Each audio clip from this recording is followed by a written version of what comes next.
Welcome back to Man Down Sports, man. Let's get it started, man. We're a little bit early today, so always early. Always early. You know, appreciate everybody that they got here a little earlier than us, though. Some people here, I see Kyle Soprano in there. Mikey Brad. What up, though? Yee, that's the shoe of the day. Yes, sir. He did not show the sole. He did not show the sole of that shoe with that dog poop on it. I know good and hell well. Nah, that's he didn't turn that shoe over. Please don't turn that shoe over, man. Don't do that again. You about to get the whole show turned. This man. Hello. Hello. You there, Jay? Mine ain't even seen the air yet, man. I'm probably gonna wear them tomorrow. Let's break the seal off of them tomorrow. Jumpman ain't paying y'all nothing, and y'all here giving them free You know what? Hello. Where them biblicals at? Where those biblicals at? Hello. Let's get the Burks a little. Hey, hold on. He upped this game this episode. Yeah, what you don't know is that's my all-time favorite Jordan. Oh yeah. I love Hold on. Somebody said the Nines was calling. Oh my God. Somebody said the Nines was calling. I don't even know the numbers of these shoes, man. Y'all in too deep. Hey man, I'm gonna let chat tell me what to wear next week, man. Y'all pick a number, man. Y'all tell me what to wear next week, man. I don't know. A number one through what? Hey, I stop at 14. Everything after that is uncivilized. Everything after that. Facts. I mean, and I F with 20s. 1 through 14 or 20s is that's where I'm at. Everything after that, you can keep that. Jay, I think I'm gonna eat some grapes next week. Ooh, I think I'm gonna eat some grapes next week. Wait. What's in the Man Down files? They said they was about to release them if we was late. What's in the file? I want to know. It can't be nothing but Chris crashing out or DC Slim. Yeah. Ain't nothing in the Man Down files. Hey, for all my Detroiters and Michiganders in the building, man, happy 313 day, man. Y'all already know what it is, man. Shout out to the D. Hold on. What are people from Michigan called? Michiganders. Michiganders. Well, that sound like a gay pirate, but it's cool. I don't make this shit up. Michiganders. I know you didn't. Michiganders and Detroiters. That's what it is. Oh shit! Fatted calf. Oh, the fatted calf. He was there for that. He was there. Hey, you probably can't release the Man Down files. Yeah, don't. Hey, listen. You know what? We'll just be on time. Not the fatted calf, man. Hold on. Somebody did some research and found out who the fatted calf was, though. Which was crazy, man. Hey, Mikey Brass, was that you that found out who the fatted calf was? Hey, that was all yo, that was funny, man. That was a good time, man. Jay was there. I was like, man, ain't no way. As a matter of fact, it was me, you, Jay, and Zoe. That's insane. What's up, Jeff? But you know, I knew the story a long time ago. Yeah, you. Jay was heard the fatted calf for the first time when I first said it. Jay was an OG bystander. Nah, for real. As a matter of fact, he knew about the fatted calf before I did. I might have been the one that pointed him out to him. Yeah, you and Trap. Y'all had gym class with him. Y'all releasing too much of the files. Y'all releasing too much of the files. Hold on. No. The crazy part is, you know how when the baby got a little small body and a big head, they be like, he gonna grow into it. How do you grow into your calves? Did she grow into them though? Or did she outgrow them? She outgrew them calves. For them calves to be that big, boy. I think that's a bad thing. Yeah, well, yeah. I guess somebody was like, because if you got, you know what I'm saying, a fatted calf and you outgrew it. Yeah. Ooh. I mean, I guess the calves was sending a message to her brain that, hey, we can hold more weight. Like, you know, we built for more weight. So, you know what I mean? So, we built the last. Yeah. Show me what you got. And next time she eat that rack of lamb, we're not burning it off because we got what we need to hold it up, man. So just keep that fat off. That was not rack of lamb. That was rack of ribs. Pork. Beef. Nah, beef the big ribs. Nah, the lamb was dessert. The beef ribs was What's the entree? I can't stand y'all. Hey, you can't eat protein for dessert, bro. Stop. I cannot stand y'all. Protein for dessert is crazy. Why not? Hey, That is crazy. hey. It's better than cocaine for dessert. I've Well, seen that. Well, Fatty calf got that tendernism. when you're right, you're right. Yo, I seen a meme that said Unc talk like Jerome from Martin, and I can't unhear it now. I said Jerome in the house. I seen Unc on Earn Your Leisure today, and he calmed down a little bit and gave him a real interview. He didn't have his character with him the whole time. So he was Walt today. He wasn't Unc. Yeah, he was Walter. Okay. But anyway, we in here, man. We got a few people coming in, man. Make sure y'all hit the like button on your way. Hey, hold on, in. time out. Hit the share button as well. What's up? I'm looking at the rundown, which is cool, right? Yeah. Rundown's cool. Right. We got some really great topics for everybody. But the fact that you decided to name that Bam's 83, like, hey, what 83? Kobe's 81, baby. Hey, man, it's out the mud, man. We got Rashad McCants, man. Hey, Rashad McCants might be a prophet. No, for real. Hey, people got to show Rashad McCants more love for I think that's what people are the most mad about is they got to show Rashad McCants some props. I think that it was the right message, the wrong messenger. Well, look, he was trying to tell the world that Kobe's 81 was possible. He was trying to tell everybody Kobe's 81 is possible, and we didn't want to hear it. And Tony Allen didn't want to hear it, man. Tony Allen said, "Hey, we out the mud." And shout out to my man over there at the Shirt Shack out there in the mall in Marietta, California, man. He made this shirt for me short notice, man. Kobe's 81, baby. Shout out to y'all, man. Shirt Shack, man. Y'all go check them out. They do real good jobs over there. Why would they be in Marietta? I'm gonna check them out next time I'm out there. Yeah. I don't even know if the mall is in Marietta or Temecula. I mean, them cities so close. Whichever one. Meet me in How Temecula. do you spell either one of those? Well, Temecula's pretty easy. Marietta, I'll be messing up on Marietta. No, go with Temecula. Nah, because you be. How the fuck is that easy? No, hold on, Temecula. wait. Because I bet this motherfucker was trying to spell Marietta how he be saying it with that accent. Yeah, that's. No, that's hold what on, messes Chris. up. No, we'll get back to that. I say and spell everything the way I say it. You know what I mean? So. Nah, Temecula, go. I know how to spell it. Yeah, you know how to spell moolah, don't you? I know how to spell that too. Two different ways, actually. Yeah, that's at the end of Temecula, but with a C instead of the N. Yeah, Bilingual. Temecula. That's no. Yeah. He still ain't spelling it. He sure didn't. And then the man said it's easy. I can't even say that. You can he pronouncing it.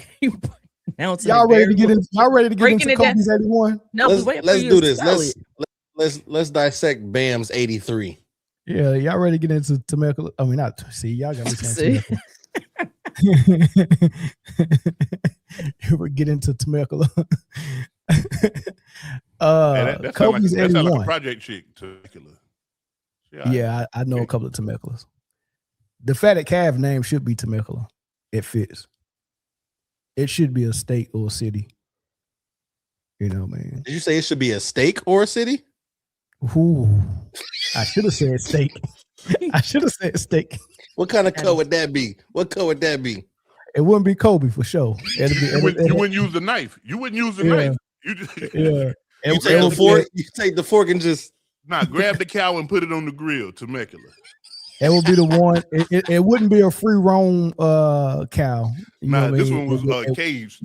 Yeah, it was caged. It wasn't fed grass either. It was fed cow meat. They yeah. What they call when you eat your own kind? Cannibal. The cannibal of cows. Yeah, or they just call them the Epstein files. But anyway, let's get into Bam's 83. Hey, that's it, man. Allegedly. Hey, it's out the mud, man. We got Rashad McCants. We ain't even make it 10 minutes. We ain't never get this started, man. Bam. This is a record for how long we actually got into the first topic, man. This is a whole segment already. All right, second segment. Let's go ahead and start the second segment. All right, bam, boom, go. Bam Adebayo's 83. Bam's 83, y'all. Or Kobe's 81, however y'all want to look at it. First of all, I'm not even going to show y'all or play for y'all every podcast and all these people who had issues with it. It was people on both sides of the fence, people that had issues with it. A lot of people say there was Kobe fans that had issues with it, didn't like the way it was done. Some say they didn't like the first three quarters, but I mean, they did like the first three quarters, but that last quarter was disgraceful and all that stuff, man. Yada, yada, yada. I'm going to play for you what Eric Spoelstra and Bam said as a response to all the negative comments they got. Free throw to tie Kobe Bryant. And out of respect, Eric Spoelstra will pull Bam Adebayo. I think Spoelstra's actually going to keep him in the game, Drew. I apologize to absolutely no one. Period. Going into the game, it's a Tuesday night game against a team where they're not playing for anything, where their organization is trying to lose. We've already lost a game, in that kind of situation. We have players that are sitting out, and I spoke to Bam about I want, as our best player and team captain, for him to be locked in and ready. And he sure was. First of all, y'all are blaming me. You should be blaming the head coach. Get that first. I was not the one letting me go one-on-one the whole game until I had 70, and then you started to send a double. At that point, I got 70 with 9 minutes left to go in the game. You think I'm not going for it? And that's the thing that's crazy when they talk about the unethical part of the basketball. I'm like, if I have 70 with 9 minutes to go, who would just be like, coach, just take me out? Yeah, right. All right. So before y'all go, I do want to say this. When you watch him hit the free throw to get 81, he started walking to the sideline like he was coming out of the game. So I think that he thought Spo was going to pull him just at 81. And I think that's a real respectful thing to do. That would have been noble. We still would have remembered. I think he would have got 100% of everybody's respect versus the 50 to 60% he got. Nobody would have had an issue with it. They probably would have even thought of him even more or better than they are right now if he would have done that. But then I guess Spo told him to stay in. And he was like, well, bump it. Let's go get the record. And then from there, it turned into a clown show for a lot of people. But he getting way too much hate. I don't think he deserves this much hate. I think Spo, if you're going to give anybody some type of hate, maybe Spo, but he's such a stand-up guy and a stand-up coach, man. You got to charge it to the game and all that stuff, man. But how y'all feel about the whole thing, start to finish? Who want to go first? All right. So I'm on the fence about it because on one hand, right, records are made to be broken. That is the saying that goes for a lot of things in sports. Anything that you do, records are meant to be broken, right? And I think a lot of people get hung up on the fact that it's Kobe's 81, and it's to a lot of people the pinnacle because nobody is probably ever going to get 100 points. So like Wilt's 100 is out of the, and a lot of people weren't around to see it. So there's always the Wilt's 100 is in its own thing. So for a lot of people, Kobe's 81 was the pinnacle. A lot of people saw it, and then it was kind of unreachable, kind of attainable, whatever. So you saying Wilt's 100 is like Bill Russell's 13 rings or 11 rings? Yeah. Okay. Yeah, I don't think we'll ever see. With the way defense is going, we might. So Kareem and Jordan 6 is what everybody is after. It's Kobe's 81, and then Wilt's 100 is Bill's 11 rings, right? Okay. But I think a lot of people take the fact that Kobe passed and anything that Kobe did. Once you get around that area, you're supposed to stop, and by that thought alone, we're disrespecting Kobe. Kobe wouldn't have told you, hey, stop where I'm at. No, like Bam said, I like Bam's response when they said if you had to talk, if you got a chance to talk to Kobe after dropping 83, what do you feel like he would have said? And his response was, I think Kobe would have said, go do it again. So I think we're disrespecting Kobe by saying, like, because, you know, Kobe is no longer here, that we should just stop right when you get towards, you know, that plateau, that goal, and let it stand. That's not what Kobe would have wanted. Second of all, he was cooking for the most part. Granted, it was the Washington Wizards, but when you got 31 in the first quarter, 43 at halftime, and 62 by the end of the third, he was cooking, dog. He was cooking. I text the group. You might text the group chat at halftime. Yeah, he was cooking, right? Whether that be whatever defensive scheme you're running at him, or maybe he just had the incredible hot hand that night. I don't think it got ugly until the fourth quarter, when you started to see around that 70-point area, the Heat teammates kind of started intentional fouling, and then, you know, the Wizards, I don't know what they were doing. I don't know what their coach told them to do, whether stop him or, you know, triple team him, or, you know, matter of fact, you know what? We already done got blowed out. Help him get it. Follow him. Send him to the line. I think a lot of people compare the two, Kobe's 81 and Bam's 83, because they see how efficient Kobe was when he did his, and in the fact that he was also down trying to bring his team back in that game. The Heat were up for the majority of this game against the Wizards, and then the disparity in efficiency and the disparity in free throws doesn't sit right with a lot of people. It was 44 field goal attempts and it was 43 free throw attempts. And I think that's the problem that a lot of people have. It wasn't I can't remember the exact free throws that Kobe had, but I think it was like 18 for like 22 or 24 or something like that. But it wasn't. It was almost half. It was almost half of what Bam shot and made at free throws. You know what? I don't know if the free throws or the shot attempts really matter, because, like you said, he was cooking in the first quarter. 31 in the first quarter is insane. And like Bam said, I didn't see no double team. Like, if you can score and the dude that's in front of you trying to stop you can't stop you, and we trying to win a ball game, I'm going to put 30 on your head as fast as possible. And that's what he was doing. They wasn't sending no double team. They said he didn't send no double team until he got 70. That which was in the fourth quarter. Imagine that was the game plan. And I don't know how you go into halftime with somebody. I don't know what he had at halftime. 42 or 43? 43. 43. You got 43 at halftime and come out, and the adjustment wasn't get the ball out of his hands. That wasn't the adjustment. They waited till he got 70 to say, oh, shoot, he about to get 80, 81 on us. He about to get Kobe's 81 on us. Let's send a double. I don't know. Here's the thing, man. Like, let's start here.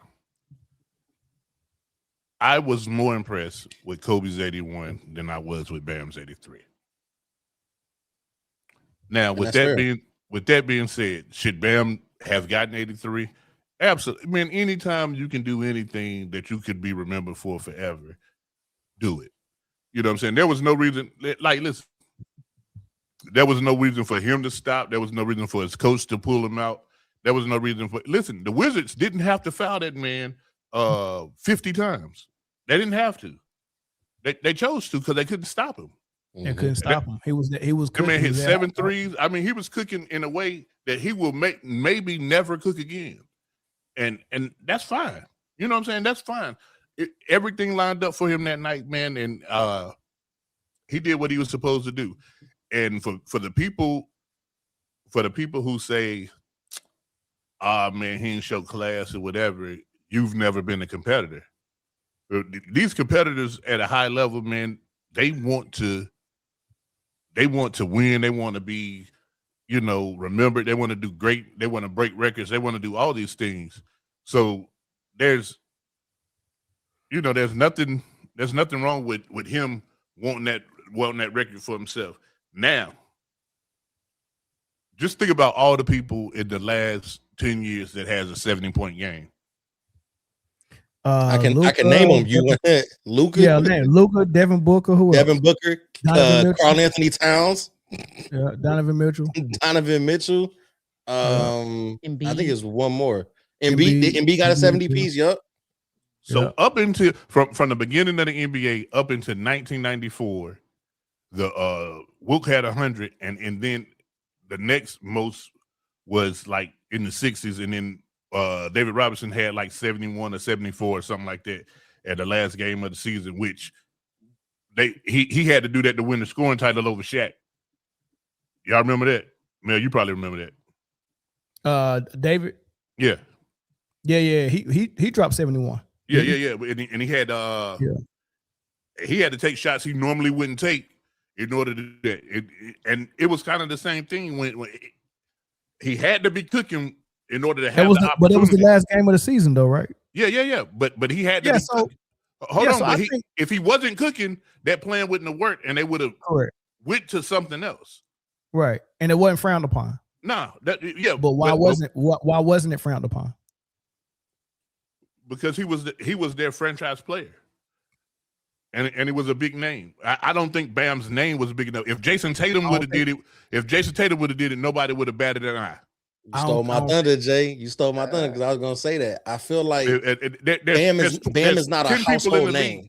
There's 10 people in the league that could have done it, and nobody would have complained. Bam is a household name. His name is Bam. There's only one Bam. No, not a household name in the sense. Bamonte, and he's almost married to Asia Wilson. She's a household name. Not a household. That's the it couple of Hollywood. Oh, now that shirt she had on last night was dope too. By the way, fire. Damn, she faster than your shirt guy. She faster than your shirt guy. Yeah, for sure. Yeah. Nah, but I say not a household name in the sense like if Luka would have did it, or if Jason Tatum probably would have did it, or if KD or Steph Curry would have did it. Hold on, time out. If Joker would have did the exact same thing, the exact same way, would they be in these comments right now talking about he's the greatest basketball player of all time?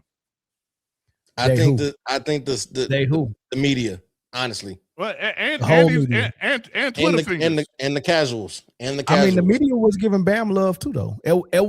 I'm telling you, half of the room was Kobe fans that was mad that he did it. The players was like, man, we don't care about this shit. Like it didn't move the needle to anybody. Also, but hold on, the players did say that. They did ask some nobodies, motherfuckers I ain't never seen until they was like, hey, you heard, except for like KP and them, but they asked some random dude on the Spurs, I think. Some random European on the Spurs. Udoka is funny. That boy's hilarious. Yeah, he is. He better get that team in order though, because they might be going home in the first round. But we'll talk about that next. Britne, your thoughts on it though? I don't know. I think for me, look, 83 is 83. I'm not going to sit here and disrespect Wilt though. Wilt is the one with the record. So thank you. Like the record's not broken until somebody could break Wilt's record. I don't care whether we seen it or whether we didn't see it. If people want to discredit Wilt because we didn't see it, then I should be able to discredit the Lakers' first 6 championships. Those weren't televised. So, I mean, but we know it happened, right? Yeah. But, congratulations to Bam. I don't think the Cowboys' last championship was televised. Don't do that to Corey. He's not here to defend himself. Thank you. Congratulations to Bam for being second. Respect. 83 is a lot of points. I give you credit. Yo, that name is crazy. Really, really. I think it's a feeling though when you watch that game with Bam in the first half. You probably was saying, "All right, wow, he cooking," right? But when it got to that fourth quarter, the game was so far out of reach. It's just like, all right, you gonna sit him down, or it just felt like it was purposefully. Whereas the Kobe one, it felt like he had to score those 81 points in order for them to beat who was it, Jalen Rose? What team was that? The Raptors. Thank you, the Raptors. Because the Raptors weren't a bad team back then, and at the time, I think the Lakers was just all right. They had Kobe, I think Lamar Odom, and a few other players, right? So the feeling was different. I think that's what it was. And then my question to y'all is, and I'm cool that he went for it, but let's say, and I'm glad it didn't happen. And I try not to do the hypotheticals, but let's say, Bam, could have had the opportunity to take Bam out, get him some rest. Whatever Bam would have got hurt. That How would have been crazy. How are we looking at this now? Right. The Heat is a dumpster fire anyway. They have no real aspirations of winning anything. There's two things that I want to point out, in my opinion. Number one, we will see somebody break Wilt's record. The scoring is way up. We're gonna see it. We're gonna see it. Like that, I say in the next 3 seasons, somebody will score 101. And it's gonna be somebody you don't expect. It's gonna be somebody like Donovan Mitchell. Yeah, it could be. Especially now that we saying, oh, it's okay. But I mean, because even though we did have a lot of people saying that, they didn't like the way he got it, there's enough people that's okay with it to where a player, just like you said, Jay, if it would have been Luka or would have been Jokic, everybody would have been celebrating it. So what's stopping Luka or Jokic from saying, you know what, I want to get that Wilt 100? You know what I mean? So for Jokic, it's body mass index, and for Luka, I would double down on that. Yeah, but I want to say this. It just shows how we look at how the basketball community is so different now. In basketball community, I mean fans and media and the NBA players, right? It's so different now. I remember watching Ricky Davis being 1 rebound shy of a triple double, and he was in the fourth quarter, and he knew he was about to get pulled out of the game. You know what he did? Threw the ball up on the rim and caught it himself. He threw the ball on the rim on the opposite basket, I think, just so he can grab the rebound. That's what it was. You're right. And they tore him apart from the time he did it. The commentators, the people on the talk shows the next morning, they ripped Ricky Davis apart, almost ruined his career, right? Just for trying to get a triple-double. Right? Now, we at a point now where someone can stay in an entire fourth quarter while they up 20 to go get a record that's not even a record, because like Britne said, the record is 100. You going to go get Kobe's 81 so you can get that Kobe clout like the farewell tour that Paul Pierce was chasing.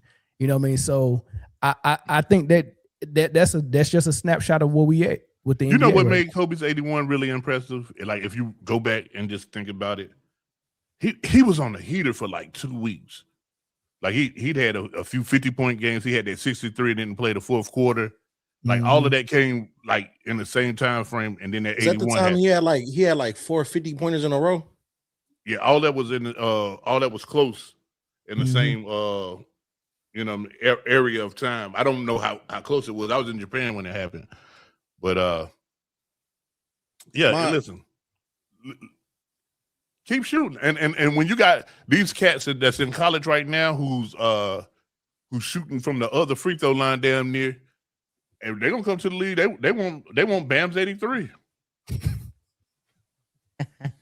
My thing is this though. Shout out to the Shirt Shack. For something like this to happen, like a big scoring, like 50, even like 10, 15 years ago, 50 was the plateau. You got 50, you talked about that for weeks, right? We've gotten past that. Now we got these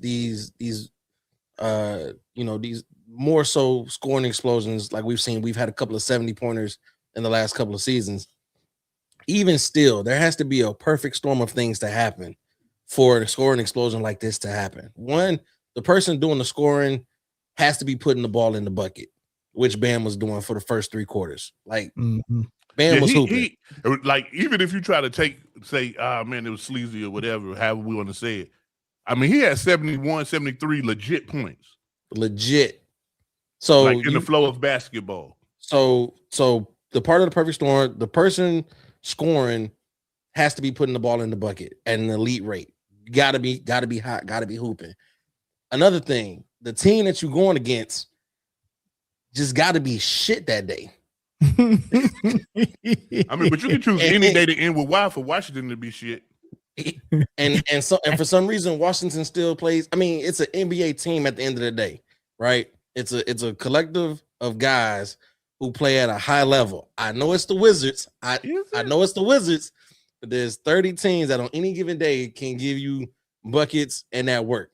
Right? We've seen it, right? Teams that are on top lose to teams that they shouldn't be losing to all the time. So on any given day, bro, you had 7 and 2. You had 7 points and 2 rebounds.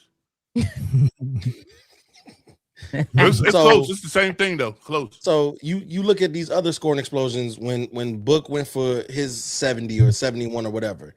He was putting the ball in the cup at an elite rate. Karl Anthony Towns got hot, was putting the ball in the cup at an elite rate. Donovan Mitchell, Luka when he scored his 50, Jokic whenever he gets to a 40 ball or a 50 ball. So you know what I'm saying? One of them just had 51 the other night. Luka, and then Austin Reeves, I think had like 30. Triple double, right? Did Close to. He was short.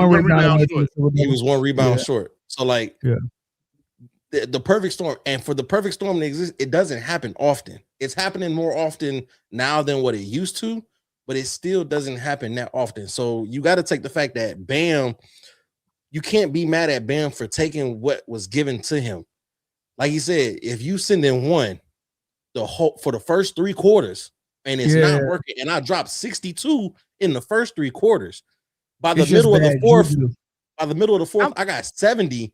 Why would I not? And let me ask y'all, as competitors, if y'all were able to ever get in a position to eclipse a standing in a record like that, or even to eclipse a record, and you have the chance to do it, you're right there.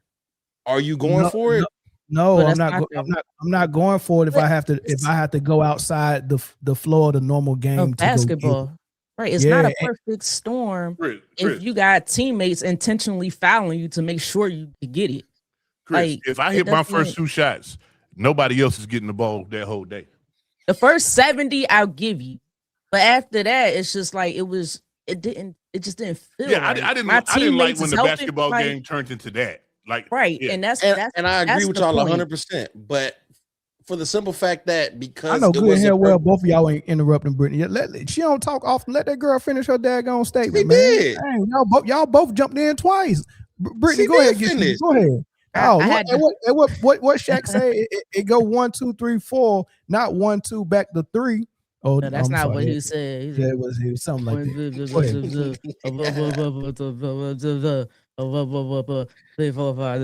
he said. With them bouncing balls. Remember the bouncing ball? Yeah. Go ahead. I basically got my point. I'm cool with the first 60 whatever points, maybe even up to 70. It's just that when his teammates started purposely doing the intentional fouling and all that added bull crap towards the back end, it's like at that point you should have just been pulled out the game because it didn't feel right. Like, it's not, like we said earlier, it's not in the flow of the basketball game. So it would have been a perfect storm if it was still in the flow of the basketball game, but it wasn't. When Kobe did, when everybody else did it, they had to do it. Correct. So, and speaking on that, a lot of people have also brought up the fact that in his flow of the game, in him getting 81, before he got to 81, the Lakers did end up getting up by 15. And a lot of people say that Kobe should have, you know what I'm saying, got out. But I think he was passing. Who did he have to pass? Because somebody was at 77. Was it Wilt at 77 as well? Yeah, Wilt had 77 as well. Yeah, So this is my thing. It's okay. So like Jay mentioned earlier, he had 62 and 3 quarters, and they was winning, and people was expecting Phil Jackson to let Kobe go and see how close he could get to 100. Phil Jackson and Kobe both was on the same accord on not doing that. And I remember John Sally doing an interview saying he asked Phil why, and Phil said some records are not meant to be broken. Right. So we have foundational kind of like some foundational things, solid things when it comes to NBA. Wilt's 100 is one of them. Right. Even though he is the record book and he got a lot of records, the 100 is really, when you think about Wilt, you think about the 100. There's no need to redo that. There's no need to take that foundation away. Jerry West been the logo. There's no need to change that. Even though Michael Jordan is the GOAT, Michael Jordan would say no if they came and asked him, "Do you want to be the logo?" He was like, "No, that's Jerry West." Shit, right? not if they was gonna give him a bag with it. Don't forget who he is. How much you paying me? You know what I mean? And it was the same thing for Kareem. Now, with that being said, if you just happen to be doing everything in the flow of it, like if LeBron would have went and got Kareem's record in the flow of him competing for championships and not just him doing extra credit, like he's standing around for extra credit right now. He ain't competing for no championship. There's no need for him to be out there. So getting that record that way was a little sleazy. Yeah, you made a G today, but you did it in a sleazy way. Bam going, Kobe's 81. Yeah, sleazy, but I mean, he wasn't testing Wilts at all. And neither was Kobe. So when Kobe stayed in a little bit longer to see how far he could get with 81, it wasn't because he wanted to take Wilt down. He would just scoring points. You know what I mean? Let's take some phone calls though. Call on the line from Texas. What's up? What's up, y'all? What's up? Can y'all hear him? What's going on? Mm-hmm. What up, Funk? Oh, this is Jeff. What's up, Jeff? Yeah. I'm hearing a whole bunch of BS right now. There's some hoes in this house. Hey, look here. Look, this is some bullshit. All right. But you know what? It's this bullshit generation. Listen, these people this is just stats. That's all that is a stat. Yeah. And he was chasing stats. That's it. I mean, but I can't even really be mad at him because this weak-mindedness is in this generation. So I can understand why it's happening, but I look at it like, okay, so you went down and you beat up on 5 people, but you were in high school and they were in middle school. So for me, I'm not impressed that you went down and picked on some 6th graders. You see, I'm not, there's no reason. Do you ever see the movie Bloodsport? Van Damme? Yeah. Remember when the dude broke the dude's leg and did that stuff? Yeah. What did this is Bloodsport. They kill people. Yeah. People die. Yeah. But what that dude did, what did they do? They turned their back on it. They're like, okay. Yeah. Like you said, you did it in a sleazy way. Yeah. Because this had nothing to do with competition, because there was no competition. Okay. You were playing against somebody who is tanking.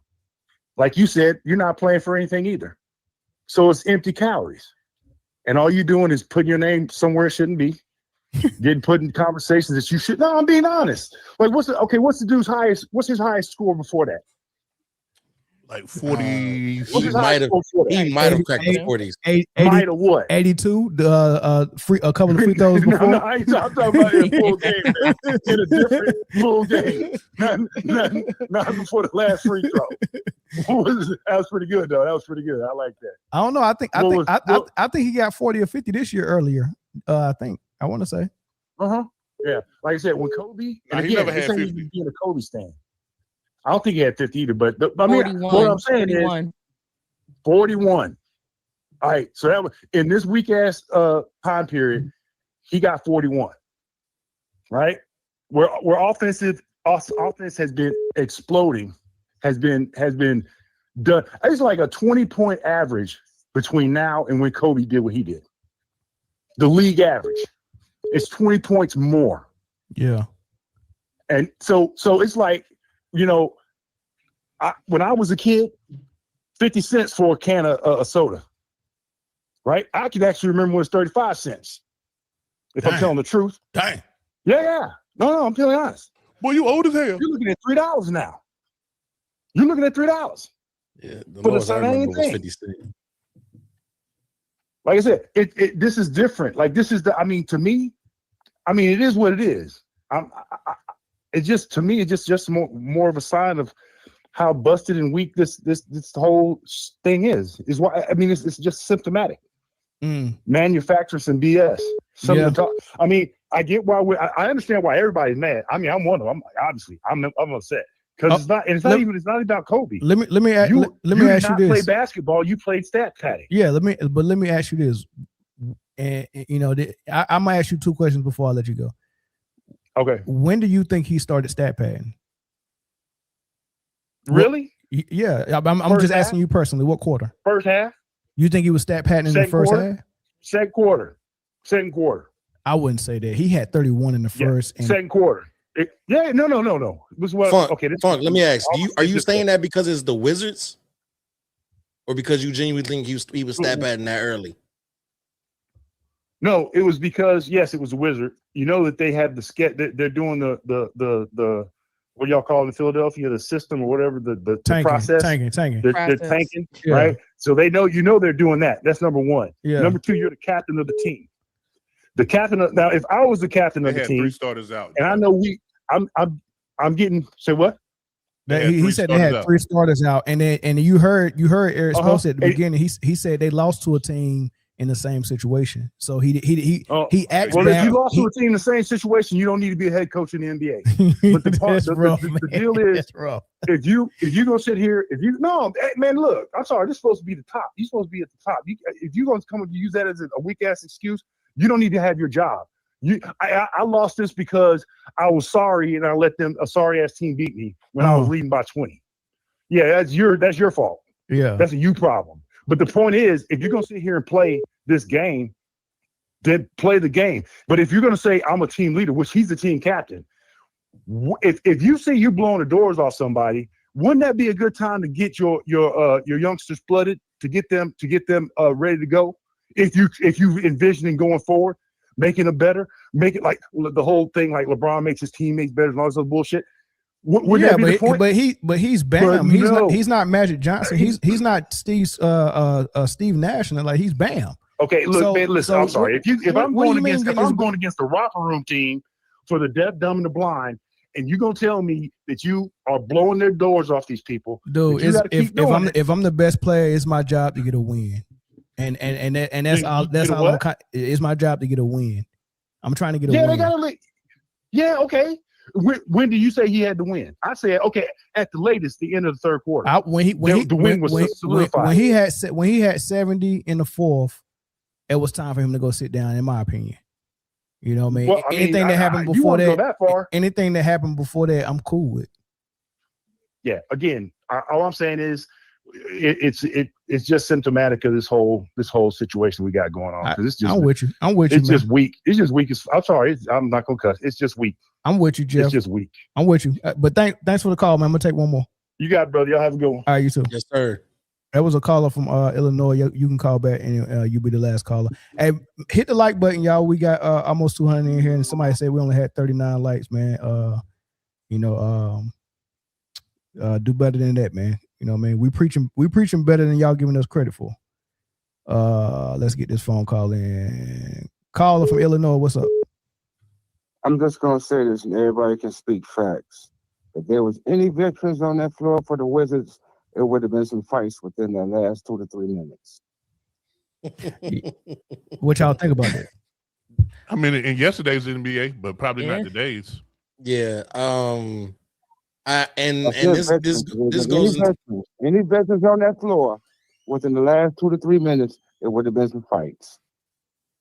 And I can agree with that. And I feel like because today's day and age NBA is so buddy, probably a bunch of people on the Wizards was like, hey, cool, get it. That's the homie. You know what I'm saying? But if this was like the 90s, even maybe the early 2000s, somebody would have got clotheslined. For real. Had pride back in the day. You're not score no 83 points, and then your teammates about to help you. Oh, no, we're not about to do that. Yeah. Like they would have been fighting. If you bust my ass and I'm giving you the best defense I can give you that day, and I'm playing good defense, but you just got better offense and you put up numbers that way, I have no choice but to respect it. But when you out here and then your teammates is pandering to help you out, and you already up by 20 plus. It is 9 minutes and you just doing this just because it's Tuesday. Nah, like I'm gonna say this: how many players you saw in the league that intentionally tried to hurt Kobe, tried to hurt Jordan, When you see players start doing things like that, that's when they're getting their ass bust, and they can't do nothing about it. But it's not And that kind of now, league I'm no going more though. back. It's nowhere even close to that I kind of league no understand more. that, but that's what I'm saying. But wait a minute, Grayson Allen is still in this league. Grayson man. Allen, What he was doing. Grayson Allen is on a 12-step program. The Grayson Allen disrespect is hilarious, bro. That man is a troubled young man out of the tough Listen, nah, streets of Arkansas. He done got his shit together. Because he got a Yeah, little bit of go gray back hair. to the He done got a game little where- bit of gray hair now. He done got pulled into that commissioner office one too many times. They was like, "Hey man, Yeah. we about to send you out. We about to send you overseas. Get your shit together." Now Grayson, he Go delivered. back. There's Go back somebody to the that played for game where- Michigan where State that's New like that. York tripped Jokic. Go back to the game where York tripped Jokic. Well, who tripped Jokic? Oh no, Dort. You think There's Lou Dort a great line. player? There's a line between pride and physicality and being dirty. And Did you actually see the play? Yeah, I seen yeah, it, I saw yeah. the play. I saw the play. I He would took them, classify right? that as dirty. I would classify that as dirty. Okay. Yeah, Just keep yeah, watching. yeah. I wouldn't say Dort is a dirty player for sure. I wouldn't. I didn't say I said that play. I didn't say he was a dirty player. I said what he did on that play could have really injured Jokic. So No, yeah, he was that trying to play be that dirty. play in He particular was trying was to be dirty. looked at. Let me ask you a question. Let me ask you a question. When the NBA was physical, and we had a really good defensive stopper named Roger Bell that was guarding Kobe, and in the same game, he clipped him exactly the way Dort did. Well, as a matter of fact, it wasn't exactly the same way. He was guarding the ball. Kobe had the ball and was blowing by him, and he stuck his leg out and clipped him. He also took like 2 or 3 cheap shots on him on layups, like really bad, and was really trying to fight Kobe, almost like he wanted Kobe to fight him and get thrown out of the game. This happened 2 or 3 The dude times. on Denver. Hold on. Let me say this. That happened 2 or 3 times in the same game. There was no one saying that Roger Bell was trying to hurt Kobe. It was just physical defense. The only reason why people were saying Dort was trying to hurt Jokic is because it's Jokic, and he, for some reason, he's attached to a lot of people's heartstring, and y'all want to protect him. Why y'all want to protect him? He can protect himself. I'm not protecting him. I said that one play. That play could not have injured him. If it could have, it would have. It could not have.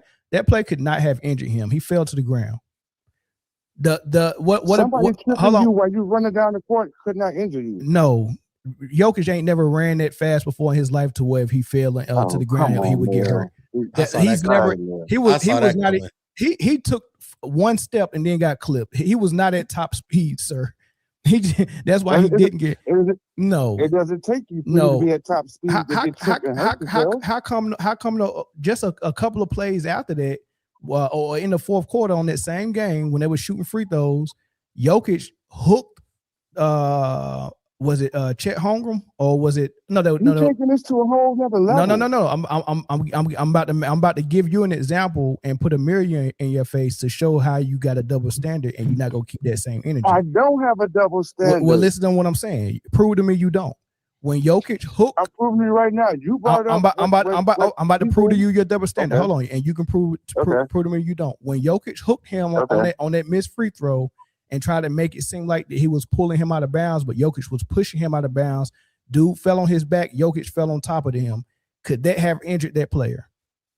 Yes, sir. Okay. I want you to keep the same energy. Was that a dirty play? But that is it. I said, was that a dirty? Yeah, of course it was a dirty play. It was a dirty play. He's trying to get his lick back. Hold on. So it was a dirty play. It was a dirty play, right? Yes. Okay. How many dirty plays have you seen Jokic do? Because he does that at least 4 times a game. Right. He did the worst one is he did to the Morris twin. Okay. I've seen a lot. I'm not saying he's not Mr. Perfect. I just said that one play. One play can take a player out, and you didn't mean to. You just me trying to get back. I think myself he was trying to hip check him, but he stuck his leg out. That's exactly what he was doing. That's what I'm saying. It was a love tap. That could hurt a player. Well, if that's the case, every screen you set on someone can hurt them. because they These stick screens they take now. yeah, they sticking their elbow out, they're sticking Yeah, their hip they out, rear end. everything. Yeah, they doing all all that. screens are moving screens. I hate it. I also Yes, think yes. that the Lou Dort Jokic interaction was a little bit more emotionally motivated because of the fact that Jokic, they say he's 100%. I don't think so. From that hyperextended knee, he had to come back so he could still be in the running for the awards. But that game wasn't too far after him coming back, and it was to the same area that was affected. So I think a lot of people being like, "Oh, that's a dirty play," and he's targeting. He's taking up for Shea. That was all that was about. Go ahead, Chris. Hey, caller, thanks for the call, brother. Go ahead, Chris. No, I just think that's all it was. I think it was, because like you said, Jokic is attached to a lot of people's heartstrings, especially in the media and stuff like that. That when they seen that, knowing that he was out an extended period of time for a knee injury, and the trip looked like it hit him around the knee area, it can kind of be, and he did kind of like stick his foot out a little bit. Maybe, he was a little further away than what he would. Yeah, but it's I don't blame Dort for that. I think it was. I mean, I really would put it on Jokic's titties because he couldn't get out the way. I think that's what it was. Caller from Ohio, go ahead. What did you just? Yo, what's going on, fellas? What's popping? And ladies, all right, look, I ain't gonna waste a lot of time. I'm gonna just get right to it. When it comes to this whole thing with the 83 thing, it's not about the 83. As a matter of fact, congratulations to him. But I think that really all he did was he highlighted more of Kobe's legacy, in my opinion, because you needed help from your coach and from your teammates just to get more possessions to break a record against a team that was tanking. Kobe scored 81 because he was trying to avoid losing a game to the Toronto Raptors because he didn't have any help. So to me, there is no comparison to any of this. Congratulations, you got it, but context matters. And I think that's what a lot of people are forgetting and leaving out. Context matters. Nobody's mad because you score 83 points. 83 points is 83 points at the end of the day. But the way you went about doing it, that's going to be highlighted, and that's going to be attached to this forever. It's just like the bubble championship. It's always going to be considered the bubble championship. That word bubble will always be in front of it. It's the same thing with this situation. It's going to be context to it. Yeah, you got the record. Congratulations, bro. But context matters. And I'm gonna just leave it there. Hey man, great call, man. That's perfect call. He got on there, made a hell of a point. Got in and got out. Man, you could tell he called radio stations a lot, man. He got in there, made a great point. I call y'all. It's just been a minute, bro. But I got respect for y'all. I appreciate y'all have a good one. Thanks, bro. Appreciate Thank it, you. brother. Real quick, I agree. I agree with everything he said. Don't get me wrong, but we got to stop saying. I think I caught myself too saying break the record. He just passed Kobe because nobody. Kobe. Bam ain't break any record. Just passed Kobe. No. Go ahead, Chris. I want to address one of the comments. No hero, no power, no wings, nowhere. And he's saying that Bam had no help. He in fact did have help. 43 free throws is help. Your team fouling to get you more possessions is help. Your coach, when you about to come out yourself and he put you back in, is help. Alex Sarr. being nothing but a bag of mashed potatoes out there is help.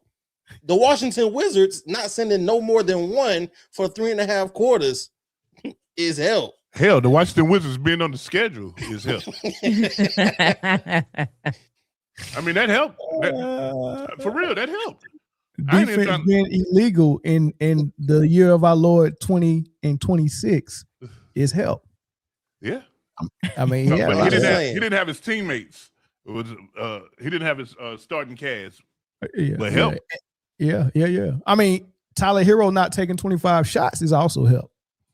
That's true because he gonna jack that thing pose. You know what? Bam saw this as an opportunity. I'm gonna just take all the guys who's missing shot attempts and add them to mine. Oh, Shout out to he probably won't have man. 30 for the rest of the year Yeah, neither, guys. Say it again. He probably won't get over 30 no more this year. Oh, that man went 0 in the first half. This last game, I think. Mm-hmm. Not one foot. He shot his bullets. Oh, he went 1 for. He went 1 bullets. for. He finished the game with 21. So yeah. Well, look, let's do this. Let's go from one Wilt record to another Wilt record. So SGA just set the new record and passed Wilt for I think 127 consecutive games where he had 20 points or more, which is, I mean, if you think about it, I think Wilt had 126. I think the next best after that was another Wilt. He did it a second time where I think he got it 77 straight or something like that. But it's really just SGA and Wilt. I think MJ don't even have that many. Like, he's not nowhere near that, right? So neither is LeBron, neither is Kobe. So, or Kareem. There's a lot of good scorers who's had games where they had 19 or less, so it's not that easy, what I guess what it says is, one, you're a good scorer. Two, your team needs you to score that much for things to work, right? So I think that's good. I'm impressed by it. 127. I'm impressed by it, right? Another thing that this does is just strengthens his MVP case, because not only is he in a battle for the scoring title, he got the scoring title last year. Him and Luka is right there neck and neck. So he could potentially have this type of season, a season where he has the best record in the league, a season where his team is the number 1 rated defense in the league and a top 5 offense in the league, a season where he won a scoring title, a season where he shot not only 50-40-90, but 55-40-90, right? Because he's at 55% field goal percentage right now. He's at like 39 3-point and 89 free throws. So he got a little work. Real quick. Who's the only other person in history to do that? What, 55-40-90? Probably KD. Right. So let's run it down. Scoring title, best record in the league, top 5 offense, number 1 defense, Wilt's record, all team, first team all defense, Mr. Clutch, because he has the most clutch points in the league by far this year, and a lot of games where he hit game winners and closers just in the last couple of weeks is unreal. Plus the 55-40-90, right? Is there any stronger case for MVP than that? Yeah. Who got it? That 1 year that No, I'm talking about this year. No. Nah, and I'm going to a whole nother sport. That 1 year that Peyton Manning threw 50 touchdowns, like that's it. Look, this joint is in a bag. It's in a bow. The MVP candidates are as follows: SGA. All right. So the candidates for Defensive Player of the Year, you got to go to something else. Like, you're not winning that. SGA looked at Wemby and said, "God, dog, this man gonna get a whole lot of MVPs coming up here soon. I may as well make this one, no doubt." And that's what he did. Is a triple-double better than all of that? No. Fuck no. Because I was listening to Gil's Arena, and Kenyon Martin was arguing with Rashad McCants about the MVP, and they was like, "Why do you think Jokic is still in this?" And he was like, "Triple-double," and he was like, "But triple-double." Triple-double. He just kept repeating triple-double. That's all he kept repeating. He didn't want to hear nothing else. Triple-double, triple-double, triple-double, triple. I said, that's very childish. They making McCants look like a genius, bro. Right. But that was his argument. Triple-double. Is a triple-double better than everything I just mentioned? No. No, and a triple-double ain't better than what you see with your own eyes on the daggone, what you call it? On the television? Yeah. Nah, and I'm gonna put it to you just simply as like this: a triple double doesn't guarantee a win. The stuff that SGA is doing damn near guarantees you a win. And if you don't get a win and it's close and the ball is in his hand, he gonna guarantee it anyway. He call him warm up the butts, and he hitting that mother. Every time he play an MVP candidate, man, he takes him down. Except when they play San Antonio, but Wemby done missed a couple of them games, but Wemby's a problem right? That's the only problem OKC really need to solve. I think they got Minnesota in the bag, Houston in the bag. I think they got Denver in the bag, and the Lakers as well. But they got a problem they got to solve out in San Antonio, and then on the East, I mean, it's really only now that Tatum's back, the Celtics and possibly Detroit. But I think they got the answer to both of those too. If they can beat San Antonio, this is probably another championship year. But what's your thoughts on that rundown, though, Britne, on everything he's done so far this season and he possibly could do? I don't know how much more we could really see on SGA and how incredible of a player he is, and just from where he's come from and where he is now. I like, it's hard to even say, like, he's MVP, been clear MVP for me since really the start of the season. All he had to do was stay healthy. There's nobody else that to me can even compete with everything that he does. 20 plus points in 127 straight games is crazy. That's crazy. It's hard and it's and I know most people will be like, well, today is the easier type of league, scoring league, softer league, whatnot, whatever you want to say, but it's still, because nobody else is anybody even close. I don't think anybody's even close to it. Close to what? 127? Yeah, behind them. Exactly. No. So I don't.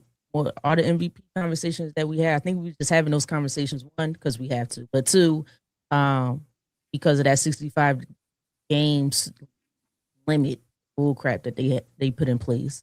Outside of that, this was SGA's trophy a long time ago. That's crazy. I won't say a long time ago. I'll say that this stretch that he's on since coming back from injury, though, has probably pushed it a little further out the way from Cade or Jaylen Brown having a chance. I think probably the only person at this point who might. Nah, not even. This last stretch since he came back from injury is pretty much solidified it. Yeah. The only way he doesn't get it is if he misses the 65 But games. the only reason why we even considered anybody else close was because he was hurt. And we was worried about the 65 game limit. Outside of that, if he never got hurt, we was just been sitting here saying SGA. I think Cade had a really good shot when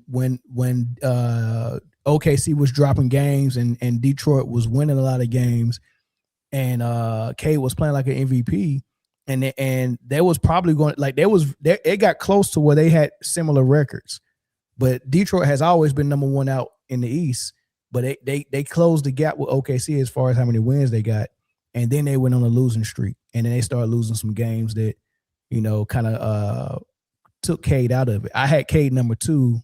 The NBA media never had Cade that high. I think the highest he got was 4. I think 4 was the highest he got for the media, and now they got him at 6. They got Bryant. They got Luka, Jokic, Wemby, SGA all in front of Cade and Brown. SGA. Yeah, they got Wemby number 2 now.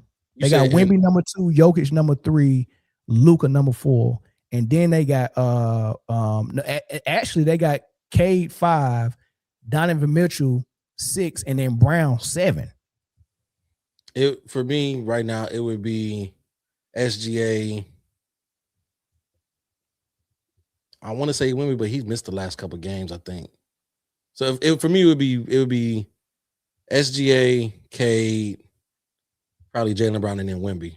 That'd be the top 4. There's in no world does Jokic and Luka touch the MVP top 5 at all. No, not for me either. But I think Wemby did make a jump, and just what has been going on in the last 10 games, Wemby has moved to number 2 for me, and Cade is number 3 now.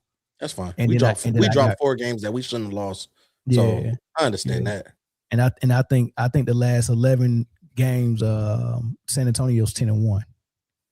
Yeah, they just lost the other night, I think. No, they came back and won that game. No, they lost to Denver. They lost to Denver last night. They lost because they was up. They was up by like 20. By 25, yeah. And lost. Yep. Yeah. So that was but before that, I think they had won like 11 or 12 straight. Yeah. But Wemby didn't even play last night. Yeah. Yep. Jokic better think his lucky stars he didn't, because. And I want to say something else real quick about before we switch. A lot of people talk about you got Rashad McCants in the media saying that triple double is the whole, whatever.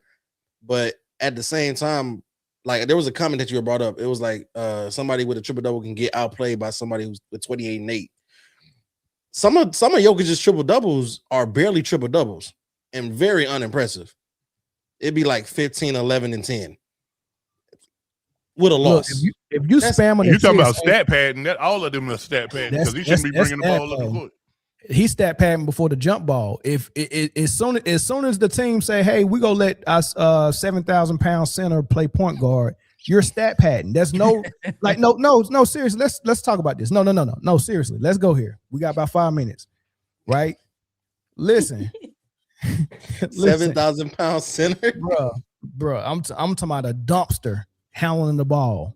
I mean, he probably smelled like a dump truck too. He looked sloppy with titties. But listen, if you're building a team, right? So I want you to think about this, right? Jay, we just been having conversation about lighting up a studio, and we know how you light up a studio is you turn all the lights off, it's dark, and then you bring in the key light, and then you bring in the hair light. And then you might bring in a third light to separate your back, from the person, So you got to do it a certain way. So if we just go dark right now, you don't have any players. You just have a coach that's trying to build a team. Everything is dark. The first light you cut on, the first player you get is Jokic. Immediately when I get Jokic, before I figure out what offense I want to run, I have 2 problems I have to solve. One, he's not going to protect the rim. And then he's a liability if I bring him out of the paint on the perimeter. So you got to solve 2 problems. As soon as I add Jokic, you got 2 problems you got to solve. And they are not easy to solve. And it's 50% of the game, right? When you bring in SGA, he don't give you problems to solve before you figure out how you're going to win. With Luka and Jokic, as soon as you put them on your team, the coach has to figure out, how am I going to hide them on defense? And then what players can I add that's so good at defense that it covers up for their insufficient defense? You're solving problems. When you get this player, you're solving problems before you even building your team. That's not good. That's not good. Not at all. And then on top of that, you create more problems by saying, well, since you can pass, we're going to let your fat ass play point guard and dribble the ball up court with them titties. And now my point guard is like, well, what am I going to do? Be there and ready to shoot when I pass you the ball with 1 second left on the clock. So, nope. Shoulder to blame in case something goes wrong. You get what I'm saying? You making everything harder. Pause. It's insane. We got some super chats, man. Hold on. This isn't Bam or Kobe thing. This is trash NBA thing. Bam is just getting the sharpener. I agree. $20 super chat. I appreciate you, Wine Waters. For me, Brown is number 1 simply because where would Boston be with him this season? And that's not part. And that's my thing. Like, people want to give. Like, I don't think you can win the MVP award based on a storyline or a narrative. Storyline and narratives are smooth little cherries on top. They're smooth tiebreakers. If the heavy lifting that you do is got you tied with the other candidate, a storyline can separate you, but you can't win the MVP on a storyline. People say, let's give him the MVP because the storyline is that Boston wasn't supposed to be good, but they're good. But they're not better than OKC. So what SGA is doing for his team is better and more valuable than what Brown is doing because it's leading to more winning. Reward the winning. Now, if Brown was number 1 in the league record-wise, then maybe you got a conversation, but they're not. OKC is. So that's why he's not number 1. I don't know that. I'm off my soapbox, so. Let's move on. The GOAT. No, we ain't on the GOAT yet. Let's talk about the playoffs a little bit. the contenders and the pretenders. I'm gonna go down the list, and y'all just tell me if this team is a real contender or a pretender, right? And I think we kind of touched on this a little bit last week, right? Remember when I said that Phil Jackson's rule of thumb was that if your team gets 40 wins before they get 20 losses, then you're probably a contender. Which if that rule of thumb has been applied, is really only 3 contenders. But I'm just going to ask y'all, starting with the East, are the Pistons a contender or a pretender? Contender. Pretender. Let's go. Let's hear it out. They need a little more. They're one key player away. I will give you that. But for me, the definition of contender is you can contend for a title, which means you can get to the finals. They can beat everybody in the East. Yeah, I'll give So you think Detroit could make the Eastern Conference final? I mean, the NBA Finals? Yes. Do I think they will win if they see San Antonio or OKC? Probably not. But again, to contend for a title, to come out the East, yes. I don't. I happen to not think that. I think there's 3 teams in the East that they can't beat in a 7-game series. If you saying New York, Boston, or Cleveland, I'd have to respectfully disagree. Well, you can. Curious to see it. I'm curious to see it. It's the third one wasn't Cleveland. The third one was Charlotte. Oh, stop it. Charlotte who? Okay. Charlotte's Web. And Charlotte Flair. Hey, we're gonna talk about Charlotte in a minute though. I think I'm gonna give them contenders because I do think they could beat in the East. Okay. Real quick. I do think they still have some growing to do because in the playoffs the game is different. It's more targeted, especially defensive. And you're going against a team like Boston. They're gonna do everything they can to take away the top players out. So, but I'm gonna give them contenders. This is burning me up right here. Pistons haven't been to the playoffs in a minute. If you literally mean 60 seconds because they was in the playoffs last season, then I agree. I agree. Last year. They was literally just in the playoffs last year. Come on, man. You gotta do better. Gotta do better. I don't have that much faith in Devil's advocate tonight. Straight Damon Troll. Didn't get to that team yet. I'm sorry. Yeah, let's the Celtics. Contenders or pretenders? Contenders. Contenders. Especially with Jason Tatum back. He should be back to Jason Tatum by the time the playoffs start. Especially by the time it could be with Jason Tatum back, it could be a Detroit Boston Eastern Conference Finals. It should be, and I hope it is. I hope what happened last year with Detroit. I mean not Detroit, but New York beating Boston unexpectedly don't happen, man. Because I want to see the best teams in the conference finals for both coasts. Because I want to see the best finals. I mean, it would have been dope to see Boston versus OKC last year. That's what I wanted, but we didn't get there. All right. Since y'all all agree on that, the Knicks, contenders or pretenders? They're third in the East. Pretenders. I say they are contenders that are pretending. Like they could easily win the East, but they cannot win a championship. So that it's tough. So they what the Pacers was last year? Was the Pacers contenders? Yes. No, the Pacers was the blessed. Pacers were pretending to be contenders. The Pacers was blessed. They got lucky. Sometimes you can get lucky, but dang, when you beat getting lucky, NBA Cinderella team. Man, listen, they just had a perfect. The dominoes fell perfectly for them every round until that last one. Cinderella hit midnight. We go stop it. We go stop at this team because I think everything below this it's definitely pretenders. But the Cleveland Cavs, pretenders. They got James Harden now. Pretenders. That makes them even more pretenders. They are such a good regular season team, but everybody who's a star on that team goes missing as soon as that 82nd game is played. It's, Like, so nobody- as soon as you hear dun, dun, dun, dun, dun, dun, dun, dun, dun, dun, dun, dun, James? Donovan? Listen, Think about it. as soon as the To graphics make your team change, better for the playoffs, you go get the most unclutched playoff player in NBA history. Unclutched player was crazy. listen, as Oh, soon here, as automatic Honda Civic. Yeah, as soon as ain't no clutch in there.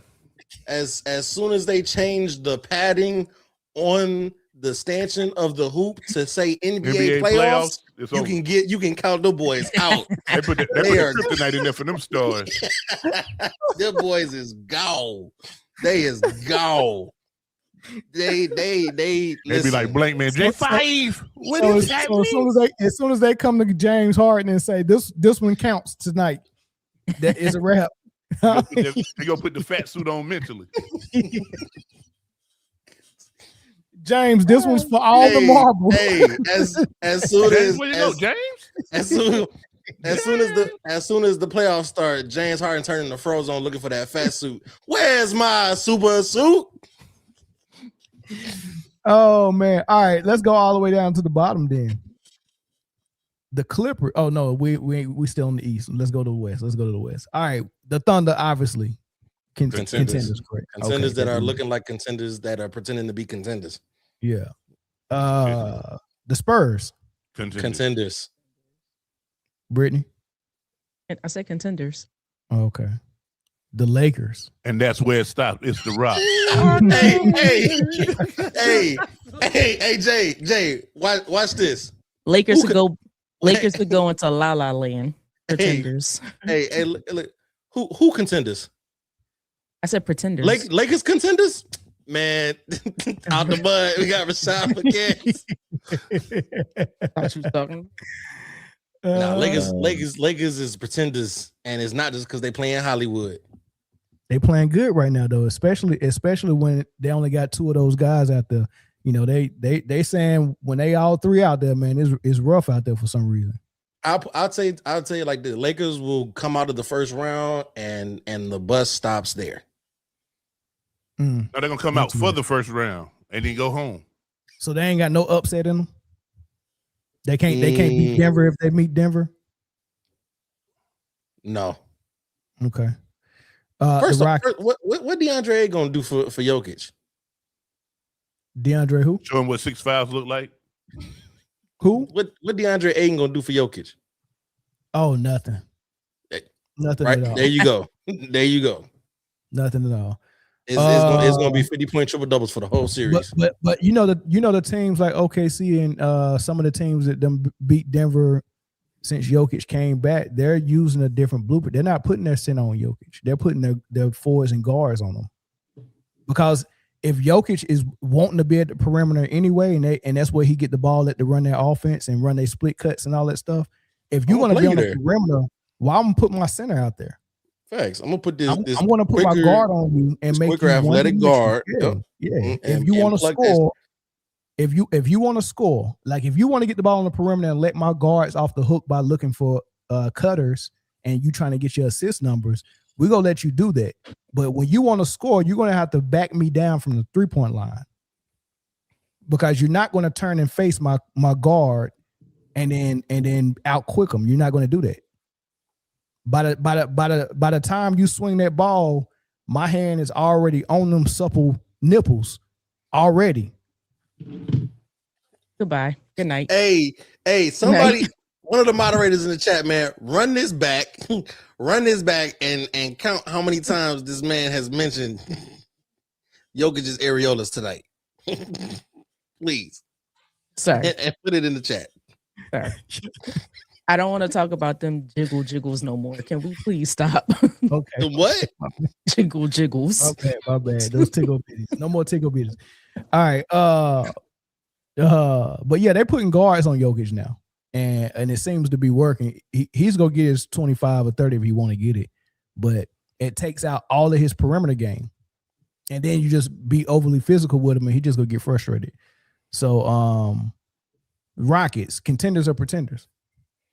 Pretenders, but they could have an Indiana-esque run if they get the luck that Indiana got last year.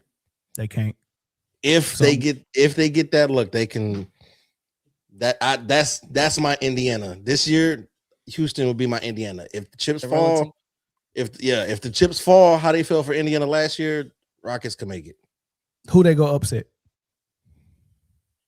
Anybody if the star go down. They immature in a lot of areas, and I mean, I've never seen a team in the top 5 in their conference struggle so much with regular half court sets. Kevin Durant. That's the lack of point guard, though. Yeah, but still, it's a problem because for sure the turnovers they be having and the empty half court sets they be having where they don't even get a good shot is unreal, dog. It's so hard, and Kevin Durant is the worst superstar I've ever seen take care of the ball while he's dribbling it at the top of the key. He throws the worst turnovers that I've ever seen. He throw like horrible, and when he's trying to drive and take over 4 to 5 dribbles to get to a spot from the 3-point line, especially after using the screen, the NBA years ago had allowed hands on Kevin Durant, and he's just got the worst body type for hands because you can easily push him off his spot. So when he's playing against defense where they're allowing hands on his hip, on his arms, it just gets worse, and his turnovers just go up. And that's all what the playoffs is. So until Kevin Durant decides, I'm going to stop trying to dribble from the top of the key all the way to the paint for all of my buckets and just start doing some Rip Hamilton flares and coming off screens and doing catch and shoots and one dribble pull-ups without the ball, then, you know, they're not going to be competitive. And same thing with Anthony Edwards too.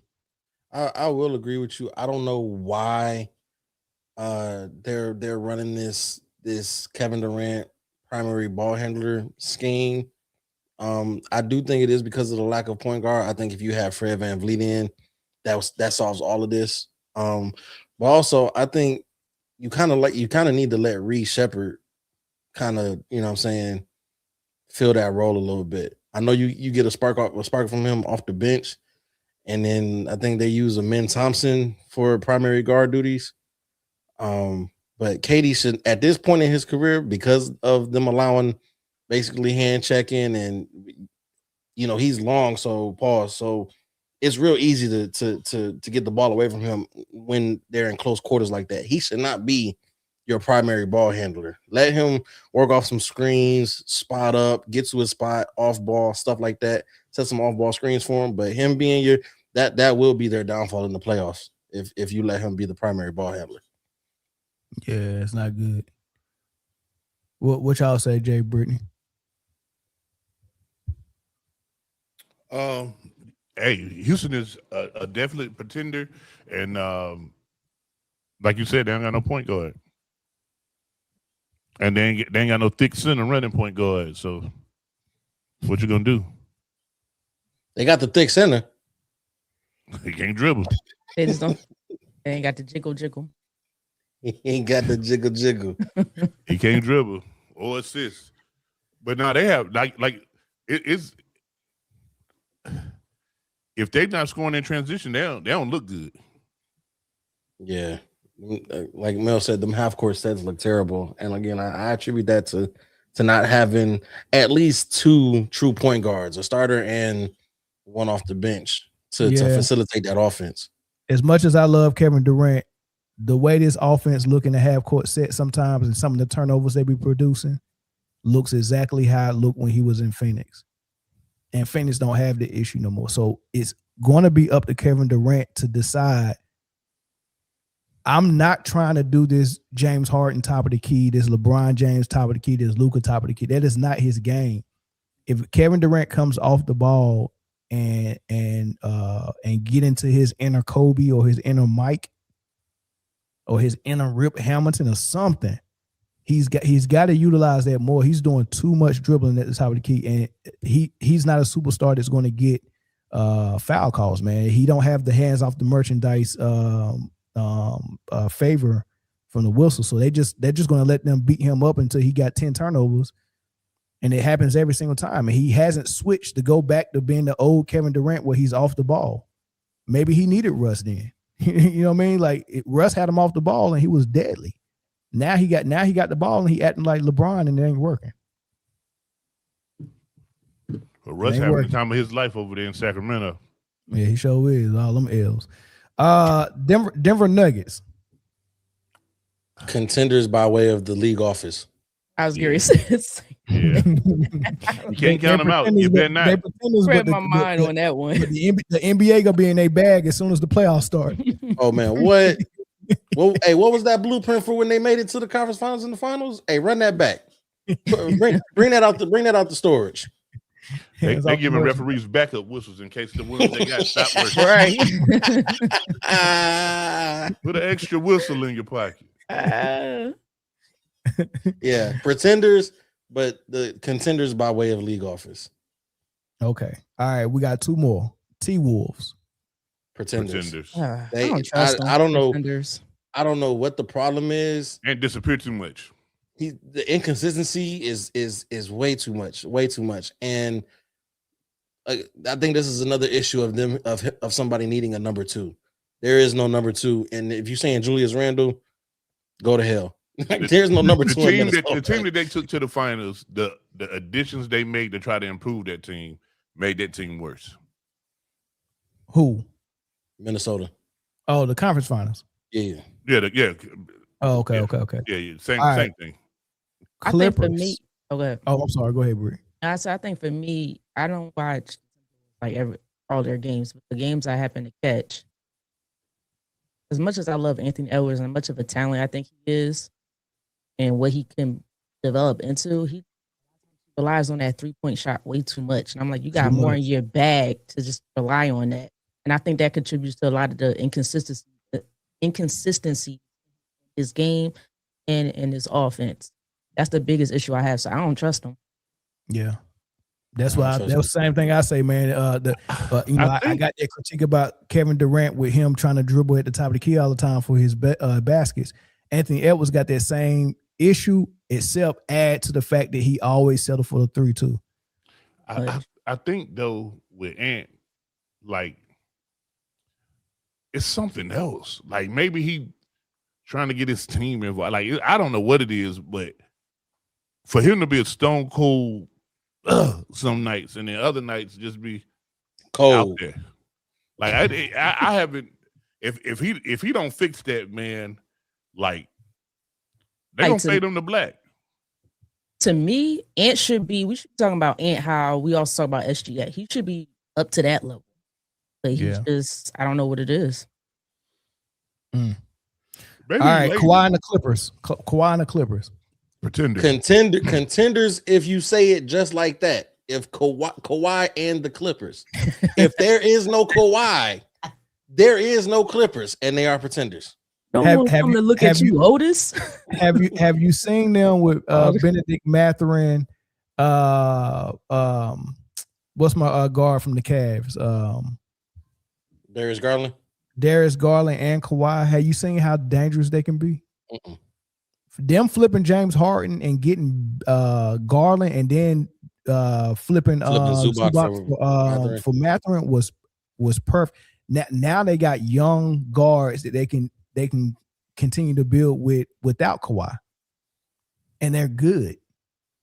And then you got Dunn, who's a defensive stop. Hey, bro, watch out for the Clippers, dog. And then Ty Lue in his bag, and then that left-handed guard number 22 they got coming off the bench. He doing his thing, and then they ain't even got John Collins back from injury yet. That's why I said, if it's Kawhi and the Clippers, we might could be talking about something. You lose Kawhi, I don't think the rest of them guys got enough to deal with the top half of the West. Is Kawhi a top 10 player this season or top 5? Top 10. I'm going SGA 1. I'll give you Wemby 2. Okay. K 3. JB 4. JB, I'm going Jokic 4. I'll go Jokic 5. Okay, Jokic, JB. I'll go Luka 6, Kawhi 7. I'm going Kawhi 7. Okay. If Kawhi is healthy, Kawhi could be 5 though. He could be. As a matter of fact, no, I'm going Kawhi over JB. I'm going Kawhi over JB and Luka. So that'll be SGA, Jokic, Wemby, Cade, and Kawhi. I'm sorry. I'm going Kawhi over Cade too. I'm going SGA, Jokic, Wemby, Kawhi. Then Cade. That's my 5. Kawhi over Cade? Yes, Kawhi is. Healthy Kawhi. No, healthy Kawhi is, I understand. You can't but stop. the fact that we have to unstoppable. say healthy Kawhi, I think that does it for me. I unfortunately, you got to say healthy Kawhi. You got to say healthy Kawhi. That's I mean, we just don't know. You got to slide him. You got to slide him for that. Like you we said, look, we didn't say healthy SGA. We didn't say healthy Cade, healthy JB, healthy Wemby. We had to say healthy Kawhi. I think that's slight penalty. You know, top 10. I give him top 10. I got him 4. But even if you flip Cade and Kawhi still 5. I got him over Luka. I got him over JB. Yeah, Kawhi's top 5 this year, dog. I could give you over Luka and Jokic for sure, because fuck them guys. Not Jokic. I got Jokic over Kawhi. I mean, Jokic still Jokic. Not, I might talk about Jokic and his defense and all that stuff. I'm penalizing the lack of defense. You gotta play defense. Yeah. If you go get me 50, but you allow your man to get 51, what did you do for me? You made it real juicy for me. That's all you did. Is you good, bro? Is you okay? Is you all right? Jokic on the brain today. All right, for sure. I'm tracking. A healthy Kawhi, I'm taking over Jokic. But again, I gotta say healthy Kawhi. Gotta say healthy. Hey, before we get to LeVar Ball, man. I was listening to Jay. You go laugh at this, dog. You go laugh at this. I was listening to Byron Scott and Olin Polynice talk, and they was talking about. I think the topic was what's worse for the NBA right now: load management or tanking. And they was talking about tanking and all that stuff, man. But bro, I want y'all to hear what Olin Polynice said, dog. It was one very good, but what he said at the end was insane, dog. That jump was funny, man. But I'm gonna play it. I want to get y'all thoughts on it. I think it was Michael Jordan, the love of the game clause that he put in there. He could do whatever he wants because no matter what, it's the love of the game. There's no such thing anymore as the love of the game. It's the love of the bag. That's it. No, you're right. But let's go back to the love of the game part, though. And MJ wanted that in his clause because if he went driving around and he saw a playground and he wanted the ball, he'd get out and go ball. Grab his sneakers out the back of the car. Get out and go ball because he loved the game. And he was watching these guys playing and they were playing with that passion and that enthusiasm and that competition that we all talk about. We all did that. Yeah, we played rec league. We went out. I used to go when I lived in Seattle. I'd go to UW, University of Washington, and run. We just wanted to be on the floor and play. And you ran with college students. College kids, it didn't matter. Yeah, it was being on the floor. Yeah. So back in your guys' era, if a coach told you to play, you played. What really changed? Was it the bag? Was it empowerment, accountability? What really changed it? All of that. And number one, lack of veteran leadership. When did that change? They took the veterans out. It was the last lockout because that's 2011. That's how. No, it wasn't that one. It was before that. It was when Charlie Grantham was still running the league, the Players Association. So just remember that name. So we had a deal in place. Veterans did not count. Anybody over 10 years would not count over the salary cap. Yeah. And so you can keep a veteran, right? But when they went and to ratify the contract, these dummies didn't put it back in the wording. And so the league was like, oh, I'll just get a 21-year-old, give him $500 instead of that minimum, $2 million, whatever it was for the veteran. So that's when that whole thing started. But now, to your point, they have so much power now. You can't put the doo-doo back in the horse. Can't do it. wait. You cannot put the doo-doo back in the horse, ladies and gentlemen. I don't know if you want to, but okay.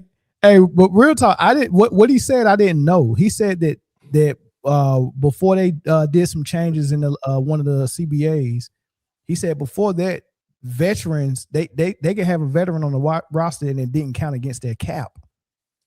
That would go crazy today, bruh. And that's why I never knew why all the teams seem to have a veteran or two on the bench that didn't always play, but was very instrumental to the team. Like the way Miami did Udonis Haslem his last 3 years. Like you need that. And teams don't have that no more. So that was my first observation for what he was saying. Then when that man said you can't put the doo-doo back in the horse, never heard that before. Never heard that before. But he ain't wrong. You definitely can't do that. Nah, you can't. You can't. You definitely need the veteran on the bench. What? K Soprano said, "Damn." So Chris Paul was a part of his own demise. Just crazy. Because he was the leader of the NBA PA. Yeah, for a while. Yeah.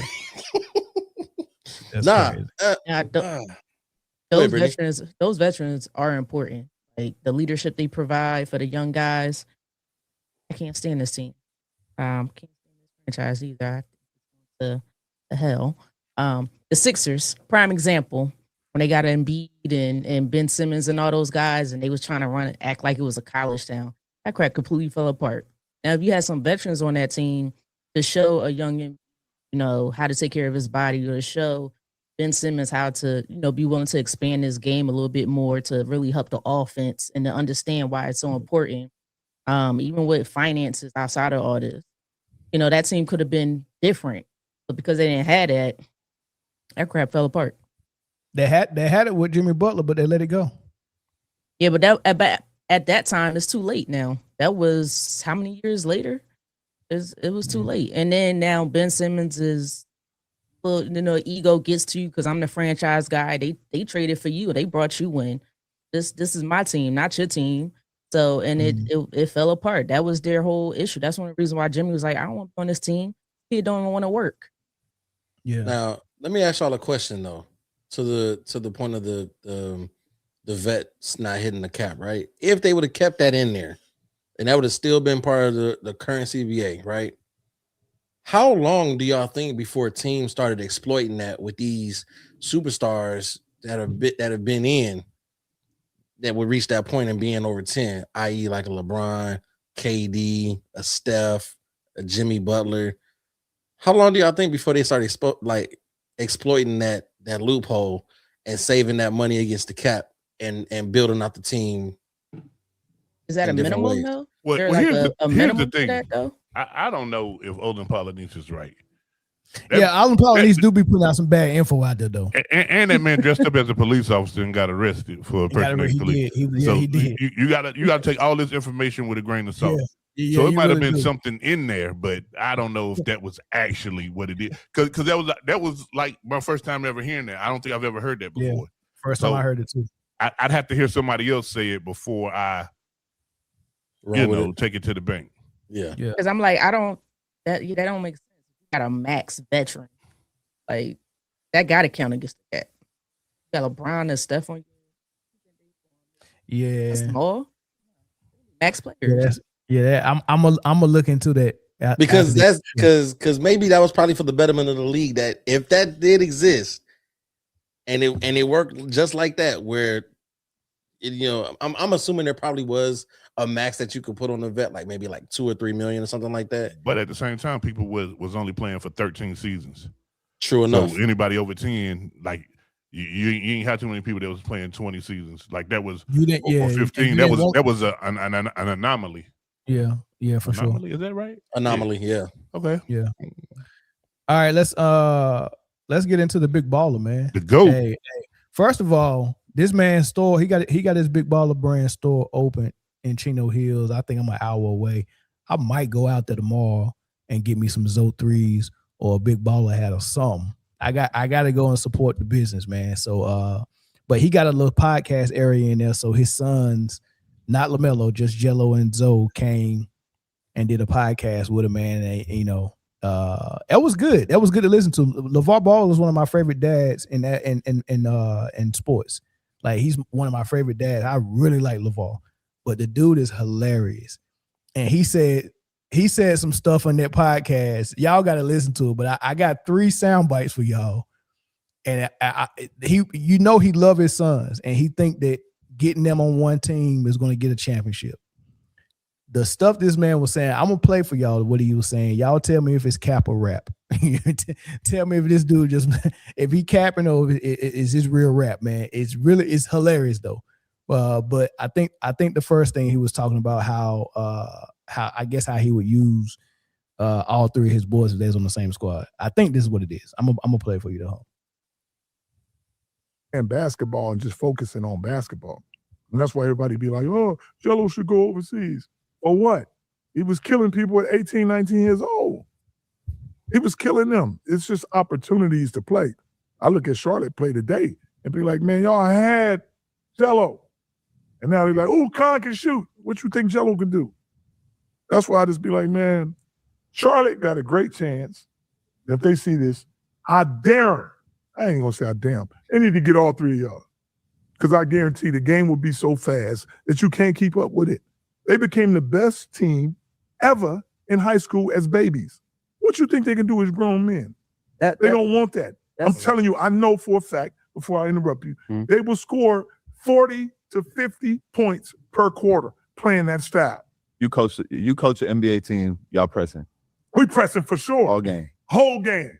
Dropping back in what zone? We can drop back in the 2-3 easy, same way. And you know we're going to double team everything. We're going to speed the game up. We're going to double team everything. That system can't be beat. Where'd it come from? That's what I was going to ask you. Can't be beat. Right. I've been showing the boys that since they've been babies. Right. You don't think they haven't perfected that thing is so fast? Here's the thing. When you play a certain way so long, Lonzo and this guy and Melo know where the next 3 passes are going. Mm-hmm. You talking about scouting? They percentages is like, okay, if he the star, they're going to try to get it to him. He the second star. We know we're going to cut him off. And now they're going to have to make a decision with that 4 and that 5. Mm-hmm. And don't be letting Lonzo lurk around because he know where that thing going. That's what I'm saying. But by themselves, I never taught them to play by themselves. I taught them to play together. And you let them play together, I guarantee they will become the best NBA team ever seen. So cap or rap, y'all.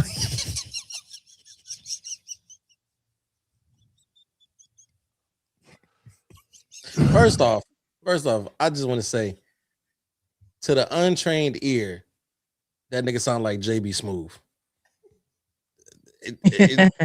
He sound like JB Smooth a little bit. Secondly, that's my dog, yo. Secondly, I'm gonna have to say Cap. It takes more than just 3 guys for that team to be, like that. And granted, that continuity and that chemistry between the brothers would probably be beneficial. They got to still work with 12 other guys on the team. I don't know exactly what team that would work on. He talking about Charlotte. He talking about if Charlotte get Jello and Zoe right now. He said you got LaMelo pushing the pace, and you take LaMelo out and bring Zoe in. Keep that. He said the pace go get even faster with Zoe. And he said Jello shooter just as good as Khan. Listen, I think that's rap. I really think he really believes that. The problem is there was this Hall of Fame basketball coach by the name of Rick Pitino. Y'all might have heard of him. He left Kentucky and went to the NBA. And he had the GM draft a lot of his former players. Walter McCarty. Antoine Walker. He had them boys. And he came in there day one. Yo, we running full court press. Man, the veteran said, if you don't get your bitch ass out of here. Ain't nobody doing that stupid shit, man. We grown and we tired. And if we run the press or don't run the press, we getting paid. And if we lose, you lose your job. Rick Pitino went to Louisville. That motherfucker said, man, you know what, man, I'm out. So what I'm saying is those three may buy into that. But Brandon Miller ain't run no press no whole game. Miles Bridges ain't either.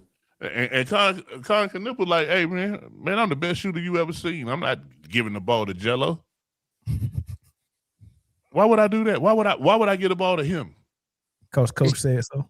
Is Jello in the league? Has he been on the NBA team? He made like the summer league team for the Hornets. And was hooping and was hooping. He should have made the team, dog. Nah, he played good. Yeah, he did. And listen, they was like, y'all talking about Jello need to go overseas. Y'all remember what happened last time he was overseas? he took some shades in China. Jello need to go play tight end for somebody's football team. Jello is the middle brother. Yeah. Also known as G3, the rapper. Yeah, I might swerve in that corner. Whoa. He needs to not be known as G3 the rapper. Or the girl who or the dude that got that girl pregnant from Love and Hip Hop. Yeah. That's all I'm gonna say. Yeah, Jello makes a whole lot of bad decisions. Matter of fact, and I just seen something. I just seen something the other day, and I was like, you know what? It makes a lot of sense. We had, for some reason, when he dropped that record, Swerve, the Lions thought it was a good idea for him to perform at the halftime show of the divisional game, and we haven't been good since. So, and it was a horrible performance. It was terrible. He didn't even sing most of the words. He didn't know him. He was just holding the mic and just doing this, and we've been shit since. He knew about the same amount of words as me, and I just told you everything I knew. I might swerve in that corner. Woo. All right. You can't make everybody jump on board. They're going to be like, man, we got 82 games. Why are we pressing? Right. Shoot. Let my boys play 36 minutes as grown men. Don't take them out. Let's let them go 12-12-12. Stop it. I'm not going to make it 12-12-12. They're not going to make it. Stop it. First off, let's not forget, Lonzo just got back to playing some substantial basketball minutes because he's been out with injuries. LaMelo also consistently stays hurt. Who is running 36 straight minutes out of these three? Jello for sure. Jello built like a truck. Don't take him out. Jello built like Joker. You ain't even got a plan. So they're going to be up by 30. What they doing to Melo now, they trying to follow my system because I be telling Melo, just make them suckers run. They shoot more threes than anybody. Yeah. Now the three they're shooting, Con, Brandon, and Yeah, so you got all them shooting, and the guys coming off the bench shooting threes. Yeah. Whoever shoot the most threes gonna win. Yeah. The only part of this game that ain't the same, they're trapping. They're scared of that. And it's hard to trap because most of your talent comes from a lower income neighborhood. So when these guys get some money, they're gonna do two things. You never go. Wait, what is it? What? How do that don't go together? That's not how math works. Why he It's hard to trap. Lower income neighborhood. What? It's hard to trap because most of these guys come from a lower income neighborhood. Well, let them cook. Let them cook. Go out and buy nothing. That's not They cooking. can go out every time they eat. And no women ever been impressed by them. But now they ugly as hell and the prettiest women coming up to them. So they want to try to get the women all night, hang out all night, so they can't press all day and come back and do it again. Good point. My boys can. They built for that. Is we talking about basketball? We talking about something else. What is this nigga talking about? Every day. If I'm training like that, I'm for sure doing it too. Come on. How could you not? I still stand on the fact that I don't think that a full team is going to be down for that or the whole season. No, yeah, hell no. They're going to be complaining for sure. But There's never been an NBA team to do but it. it's That's why we had this talk a while ago. I said, I don't think that's going to happen. It's very easy to get that to do it. College, you could do it. Hey, pros like this. I'll tell you what. Tell me this. Go get all them Rudy Poots that nobody won't want. That's what I was and saying. Say, yo, come play for us for $2 million. personnel. They're going to be so happy to play. They be like, shit, I'm pressed. It's personnel, though. that's me though. Yeah. Shit, I'm It's pressed. harder to get the higher end guys to do I it. can't leave the game and get to save time. Yeah. But I'm going to get some hungry suckers. You need a You team got to full get of some. dogs. Full of dogs. Yeah. You need Pull some it off. suckers who want to play. Yeah. Pat Bev. They That'll have be to all be athletic. Yeah. Big O. Be athletic and be ready to go. They gotta have the mental attitude of Diabate, Eli Scott, where you rebound, get it back out, chase them, I'm gonna get mine on these dunks. They gotta have that type of mindset. And the shooters is taking all the shots. Just like all right. So if he get the right players that's hungry, like Jello, you heard Jello in the background say, "Hey, that's me. Like I'm pressing. If I get on the NBA court, I do whatever it takes." He said, "Go get a bunch of guys like that. They'll do it." He ain't wrong. He ain't wrong. No, So that's rap. And then he also said, "Hey, man, they ain't pressing because they was poor. Hey, when you said let them cook, I let them cook." He said they was poor and ugly as shit, and they didn't get no girls. Now the prettiest girls in the club is coming up to them and they stand out all night. They tired. Hey, that was a crazy way to get there. But I respect him. But he got there. He got to a fork in the road and went straight. But somehow, shout out to Jay-Z. Ended up at the destination. Yeah, he got to his destination. Not Smokehouse. Whoa. Cap or rap? He lost me. He brought me back, but then he lost me again with some of like the names that he said. When you go get a bunch of Pat Beverleys, the goal of the game is to put the ball in the cup. Mm-hmm. But that's what Jello, Mello, and Zoe were doing. And so what are you gonna do? So you got Bridges, you got Khan.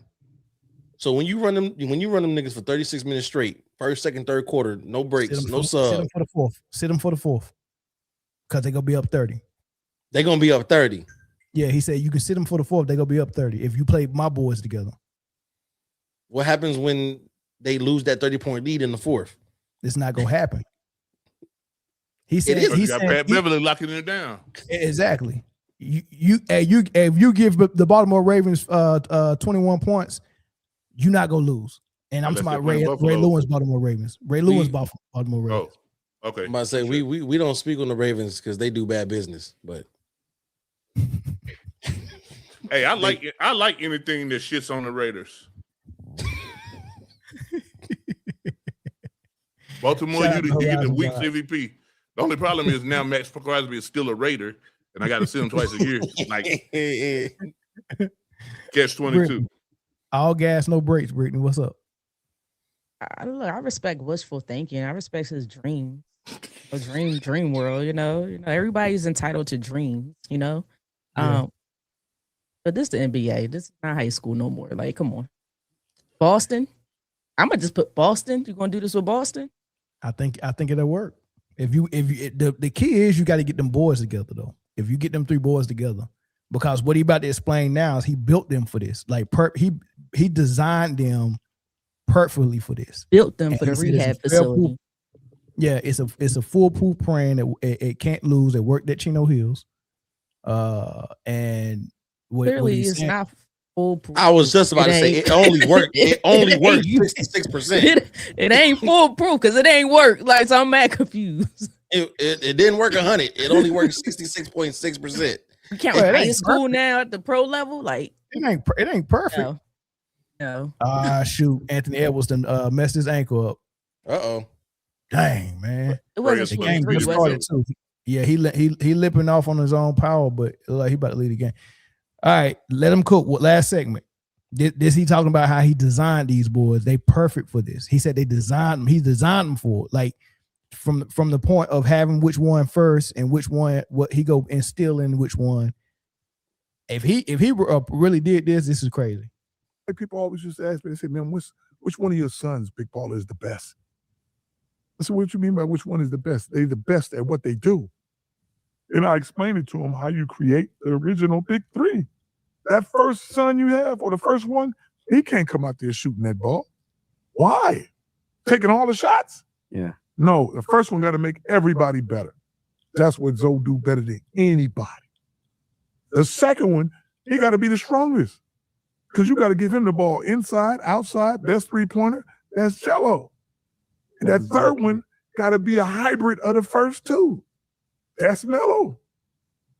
That's the original big three, and that's how I developed them from day one. And nobody could do nothing about that. Put all three of them on there just for a minute. and see what they do. And now, just like Melo telling them, hey, all y'all got to do is run. Just run. We got to play faster than what we doing. Because I told him the number is 120. And Melo has to shoot 20 times a game, whether he shoot 5 out of 20 or 10 out of 20. It don't matter. The flow of the game allows him to take all them shots. So make or miss, it don't matter. That ball coming out, and they just, everybody believing in taking all them goddamn threes. They shooting, and they're 40, 50 threes a game.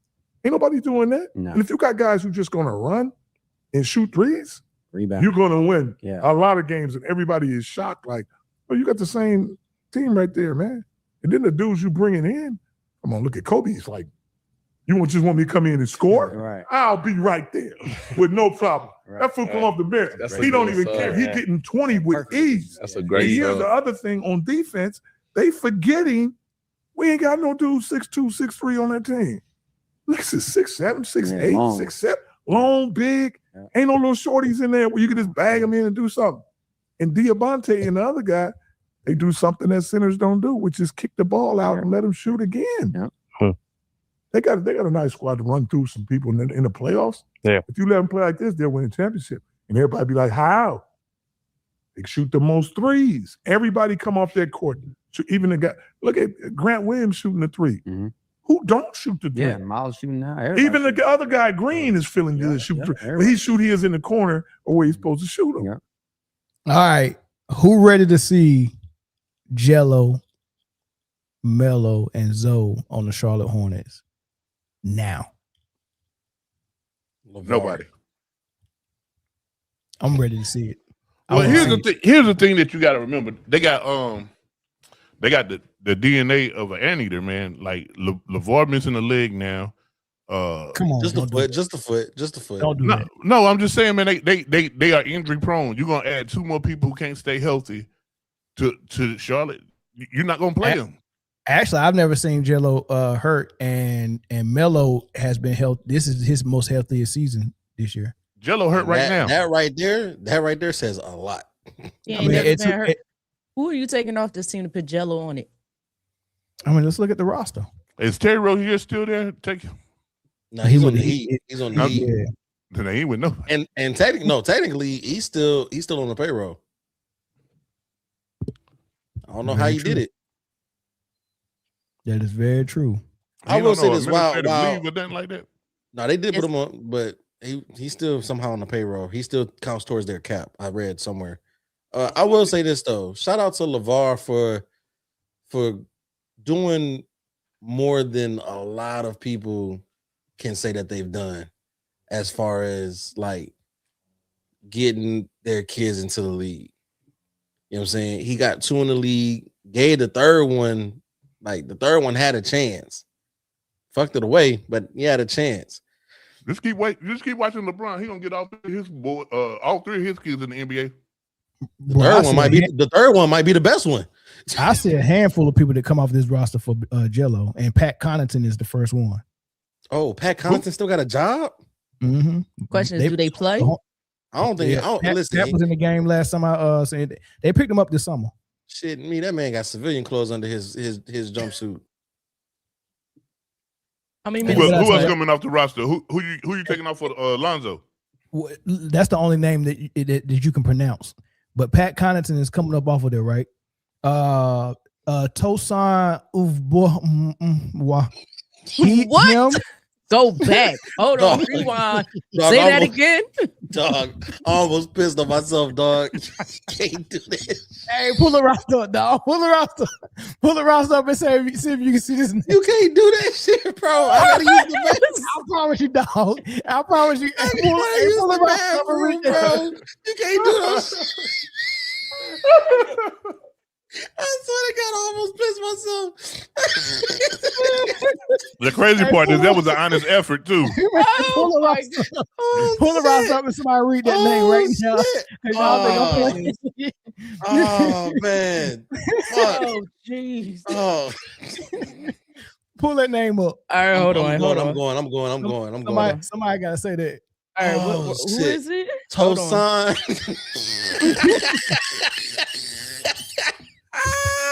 Wait, I can't. Hold on. I can't find. Oh yeah.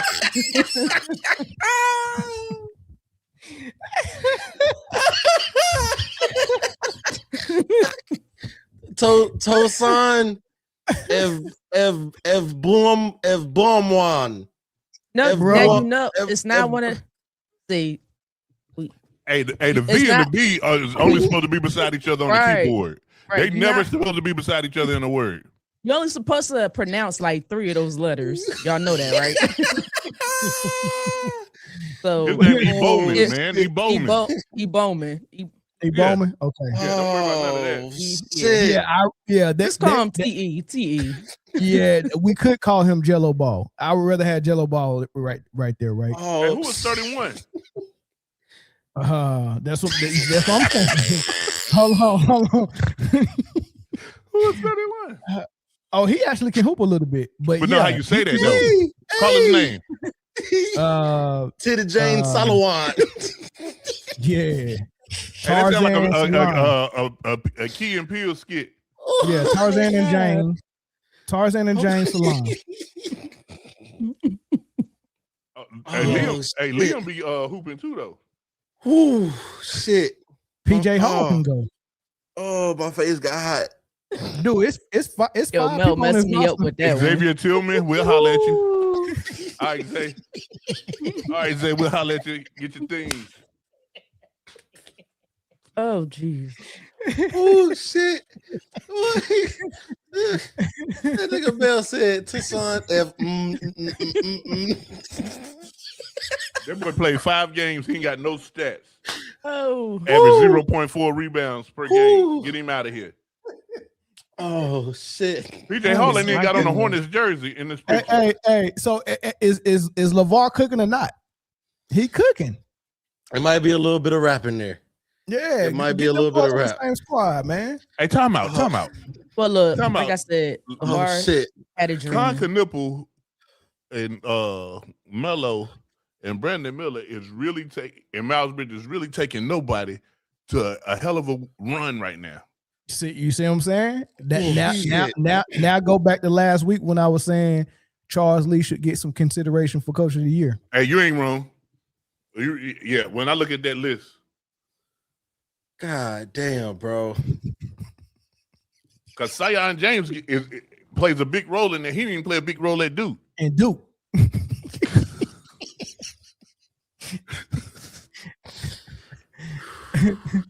Oh my God! All right, man. Let's go to this last topic, y'all. This should be quick, man. A little bit. Damn, my chest hurt.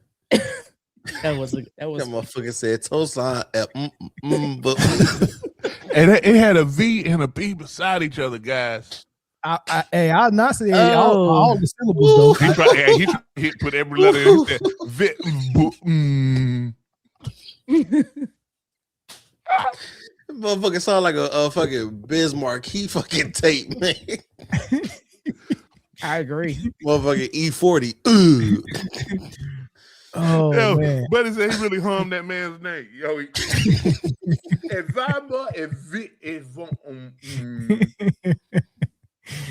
Prince Mbaku. That's that dude name who said, "Why are you gay?" Oh man.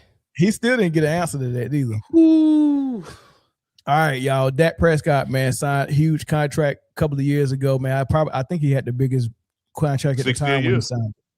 Yeah, he getting that bread, yo. And wisely, he called off his engagement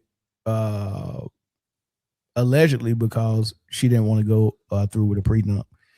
And a couple of people had something to say about that, man. I play that and I get y'all thoughts on and it's not even really sports related. This is just, I mean, should people that got money get prenups? Should people without money get prenups? It's just my thoughts. Into this hypothetical, if they did break up due to the prenup, and a lot of people had their words about it.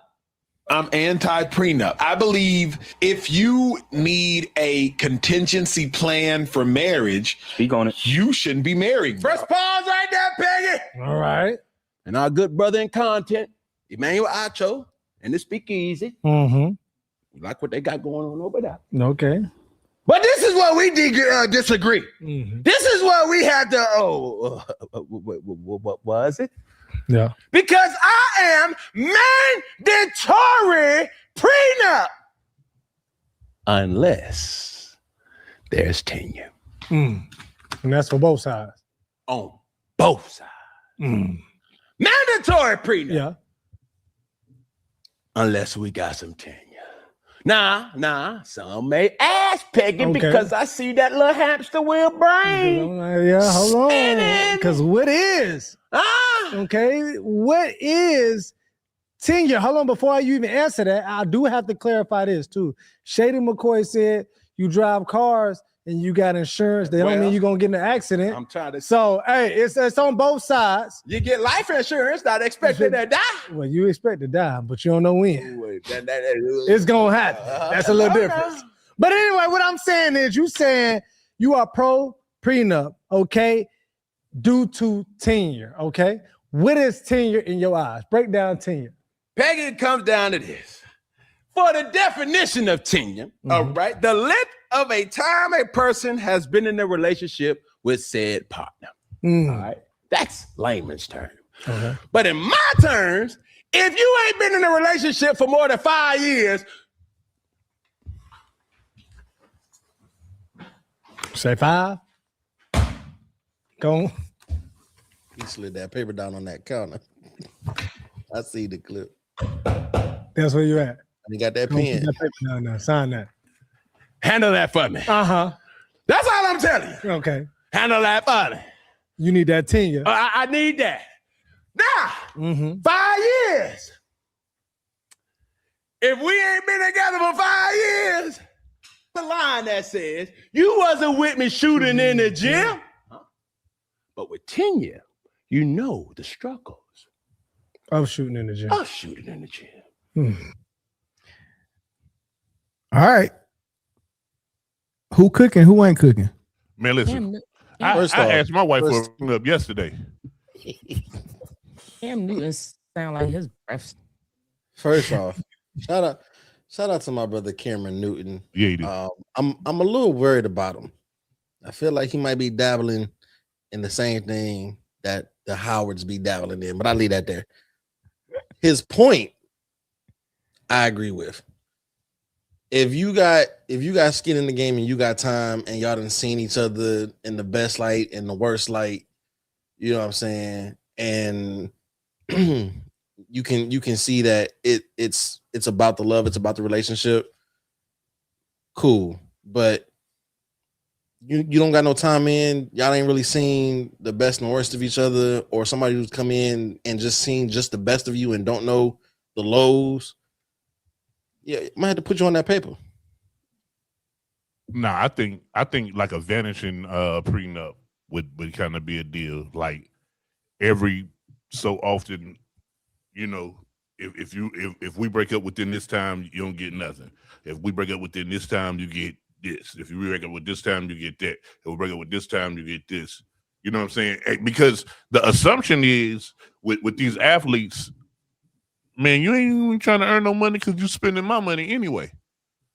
And the people like, well, they was used to living a certain kind of way. Well, when I go to Captain D's, I'm used to eating fish.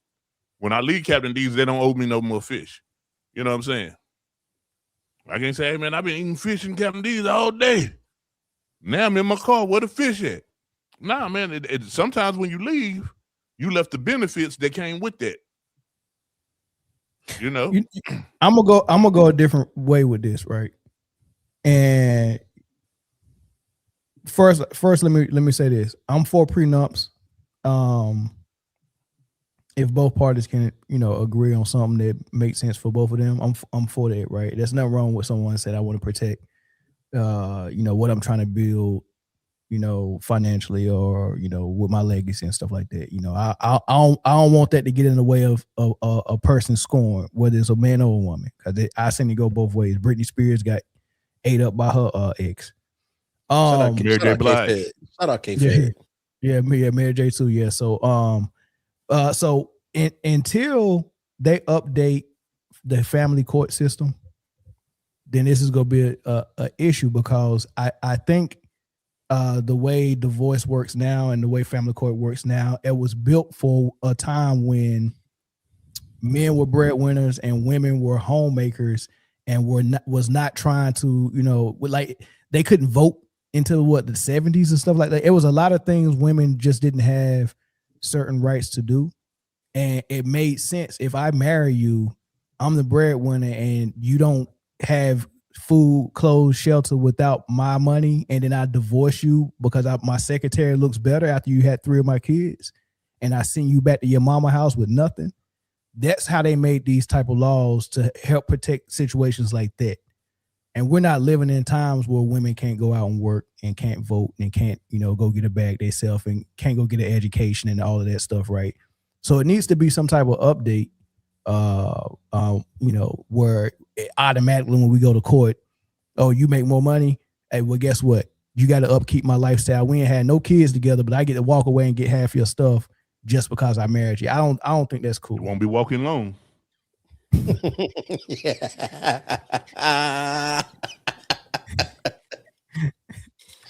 know who we was talking about earlier. Yeah. Don't say his name. Because if you think of it this way, if you think of marriage this way, right? Ain't no marriage perfect, right? Ain't no marriage perfect, right? And you're gonna have some issues. And when you're sitting down thinking about what your next move is gonna be, and on one end you got, we need to make up and stick together and apologize and work this out, go get counseling, whatever you got to do to stay together. You got that on one end, and on the other end you got, or I can just leave with half the money in the bank account. I was about to say, whoever the prenup favors, they are more likely to want to work it out. I mean, they're more likely to want to walk away. Whoever it doesn't favor, they're more likely to want to work it out. So if there's not a prenup, then the roles are reversed. The person that's going to lose half is like, hey, man, we got to keep trying on this thing. But the person who's going to gain half, like, shoot, I don't really need you now because half of what you have is 100% more than what I had. So, it's a catch-22, man. I don't really like the 50 Cent a lot, man, but that man said that marriage is an investment on friendship. So why would I ever do that? So, and he wasn't really wrong. Now you talking to a person who's been married more than once, and I've yet to have a prenup, man. I don't. You can have all this shit. I'll build it again. Like that's just who I am, like to the core. I know how to use my hands. I know how to make a dollar. You know what I'm saying? But now if the relationship's over, because sometimes the relationship just don't work, man. Like, I really think it should be fair for everybody involved, the man, the woman, and the children. Like, I think everybody no one should be leaving that situation completely destitute. Unless all y'all was destitute during the whole situation anyway, and y'all should have never been together anyhow. Yeah, I agree with that. I'm gonna ask the only female on the panel though. If you love a dude and y'all engaged for a couple of years, and the dude is well off, and 6 months before the wedding, he say, hey, I want you to sign a prenup. Are you walking away from the engagement just because he had the audacity to ask you to sign a prenup? Or if you love the guy, want to start a life with him, are you okay, cool, I'll sign it, no problem? First of all, I don't care what people do, their lifestyle, their lifestyle. And Mel, why you gotta be well off? I do pretty damn good for myself. I know. I'm just a hypothetical.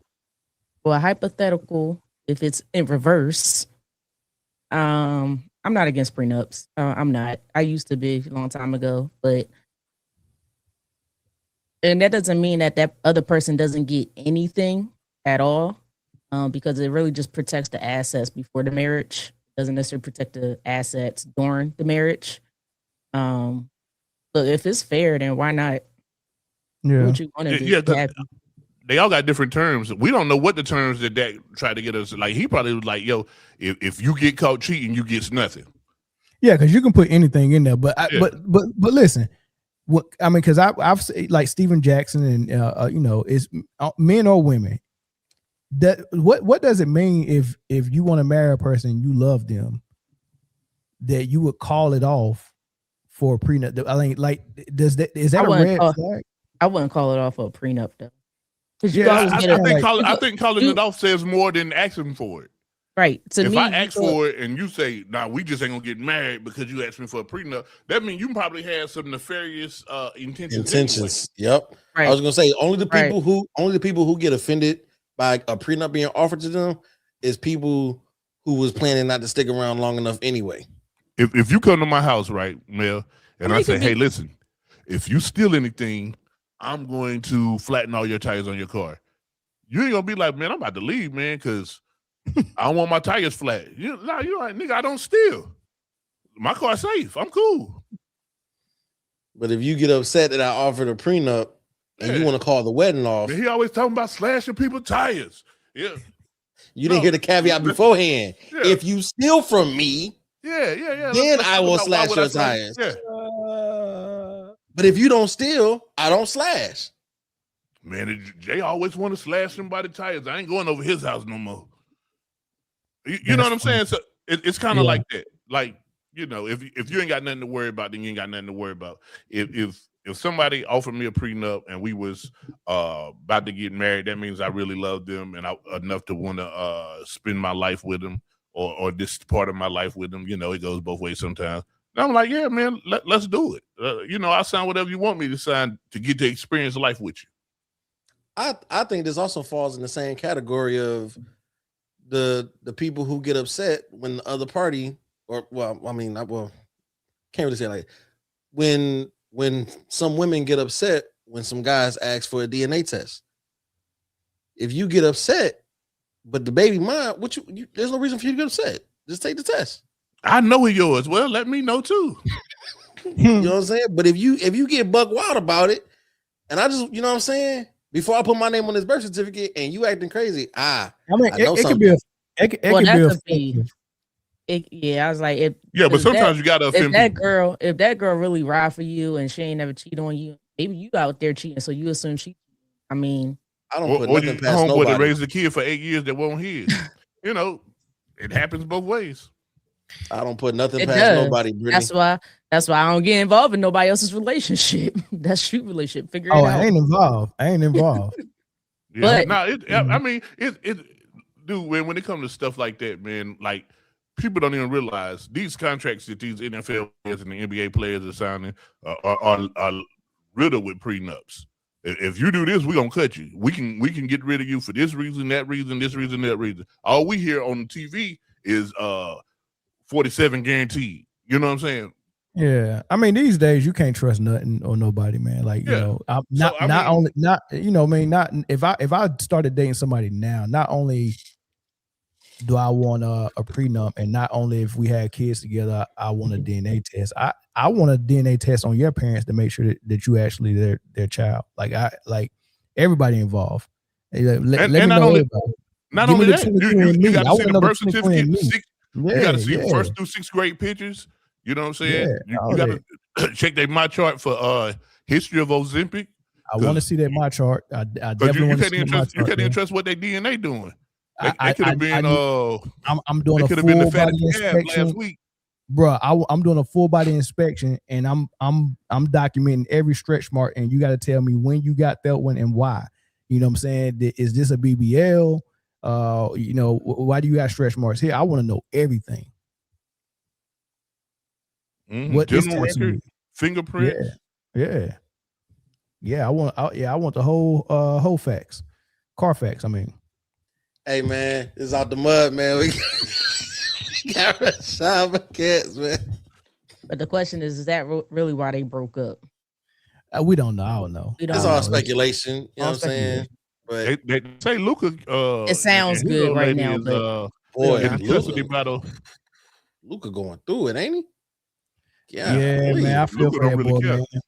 Yeah. You know what? But I don't wish no downfall on nobody, but this just might be the villain arc we need to get in shape and defense Luka. Oh, he's never playing defense until it's part of his contract. If you don't, he got a prenup. He can't play defense unless you pay him for it. Yeah. Hey, yeah. If we see Luka doing what Kobe did when he was going to court and flying back to the games, he might have a daggone run in this playoff joint, right? Man, and I seen him playing defense last game too. He got a nice clean steal. This was nice. Man, hey. He got Bro. a steal. Wow. And ball Hey. head LeBron is a team player too, by the way, guys. Wow. Ball head LeBron Hold on. is a Hold team on. player. Hold on. We excited about Luka getting one steal when Mel wasn't giving credit to Tyrese Maxey for leading the league in steals. No, we're not doing that. no. I We're not seen, doing that. no, I'm not. He said one steal. I seen him actually playing multiple possessions of really good defense. Oh, I But- got to see this. I was just shocked. But saying defense and Luka in the same sentence positively is less than saying healthy Kawhi. So you gotta take what you can get. But no, that's actually big for Melvin to congratulate that man for playing defense, because if you tear him down for not playing defense when he plays defense, build him up, man. I like that. That's okay. Yeah. Hey, that's the first thing I said when I seen it. I was like, okay, one possession, two possessions. Oh, multiple efforts on the possession too. I was like, oh, okay, somebody. But this is why you critique people honestly, because if they finally hear it and enough people say it, then it can be a motivator for them. But when you lie to people and say, well, no, Jokic can actually play defense if you punch in enough calculated numbers, you know, it could compute that he can play defense. Or Luka actually does play defense. They're only saying it because Clutch Sports is after him. No, just be honest. Is he playing defense or not? He's not hooping on the defensive end. Well, I'm just glad it took Luka less time to hear that than it did for LeBron to hear to go bald. It took 15 years for LeBron to go bald. Hey, somebody address that right there. First of all, two-way defense is needed so much so the term two-way player goes away. Everybody in the NBA is supposed to be a two-way player. Correct. There's only two ways to play the game of basketball anyway. There's not a such thing as two-way player. There's player and there's half a player. Yep. And then the crazier part is the only time you get sub for offense for defense is when there's like 2 minutes left in the game and somebody is a lockdown defender and somebody else can shoot real good. That's it. This two-way tag has got to go. Yeah, it's got to go. But yeah, this was a good show, y'all. I appreciate all the support. Again, man, in the comments, man, go check and see how much he mentioned Jokic's titties. Let's get a counter. If y'all catching this on the replay, do the drinking game and people gonna take a shot. Take a shot every time. Yeah. And take a shot when I say jiggle jiggle. And take a shot every time Chris said this out the mud. We got Rashad McCann. Oh, hey, motherfuckers gonna be fucked up by the end of this show. Between out the mud, jiggle jiggle, and Mel mentioning Jokic. I'm the only one that kept the show on the road today. And when we get to trying to pronounce people's names on the Hornets, finish your drink. Boy. Hey, I got to go back because I couldn't even hear what I was trying to say. I was just trying to pronounce out every letter I sing. Hey, you pronounced every letter that was there. Tosan. And here's the crazy part: you wasn't even close on his first name. That whatever you said for his first name wasn't even right. Oh, what was his first name? Tosan. Who knows? Cosign. Tosan. Oh, Tosan. How you say it? I said Tosan. None of us is saying it right. You listening to Chris? Chris, how much money are you willing to? How many of those pair of shoes behind you are you willing to bet that you're saying his name correct? Oof. His first name or his whole name? First name. I'll put my Deion Sanders up. I'm saying the first name, right? It says everything that I need to know. I ain't putting no Jordans up. I got beef with Mel though. Uh-oh. Why?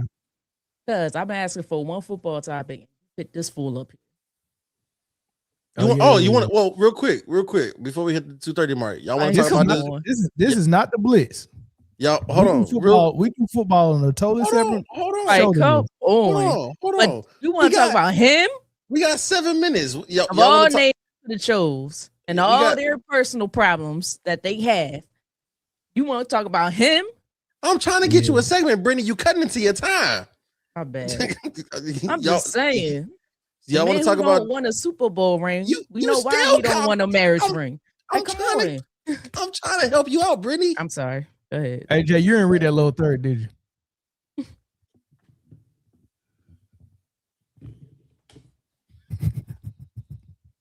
Hey Chris, go ahead and hit the line. Hey man, it's Rashad McCants, man. Wait, we got this out the mud, man. We got Rashad McCants. Appreciate y'all for watching, man. And a good night. That's all right there. Oh man, look what you done started, Britne, man. Ain't nobody beefing with me, man. I'm one of the most, most likable people on this panel, man. Hey, shout out to free agency in the NFL too, by the way, guys. Going crazy. Hey, which we will be talking about on the Blitz at some point. I don't know if y'all know this, but there's a Super Bowl MVP was on the move. He landed in a new city. He did. Y'all got lucky. Yeah, because I don't know. That's what y'all needed. Y'all needed that though. I don't know what Seattle was doing. We're back. It didn't They take like long at all. they like Chardonnay. You know what I mean? Quarterback back. They like who? They like who? Chardonnay. I know it's Chardonnay. Chardonnay. I thought the name was Cabaret. Oh, it might be that Caribou. Or it might be one of them. But am I mistaken? Is he light skinned or is he European? I'm not trying to be funny. He light skinned. I think he native. I think he aboriginal to the land. Chris. It's out the mud, man. We got Rashad McCants, man. We appreciate you. Why does he do this to us, man? Y'all got it. Chris, you don't remember having that argument with our brother, rest in peace, Dino? And he kept saying, I'm aboriginal to the land. You don't remember that argument? I don't. Yeah, he said he was not black. He's aboriginal to the land. Stop calling me black. I'm aboriginal to the land. You don't remember that? I think it was him and Cass arguing. Oh, that's right. It had to be Chris, dog. It was Chris and Dino.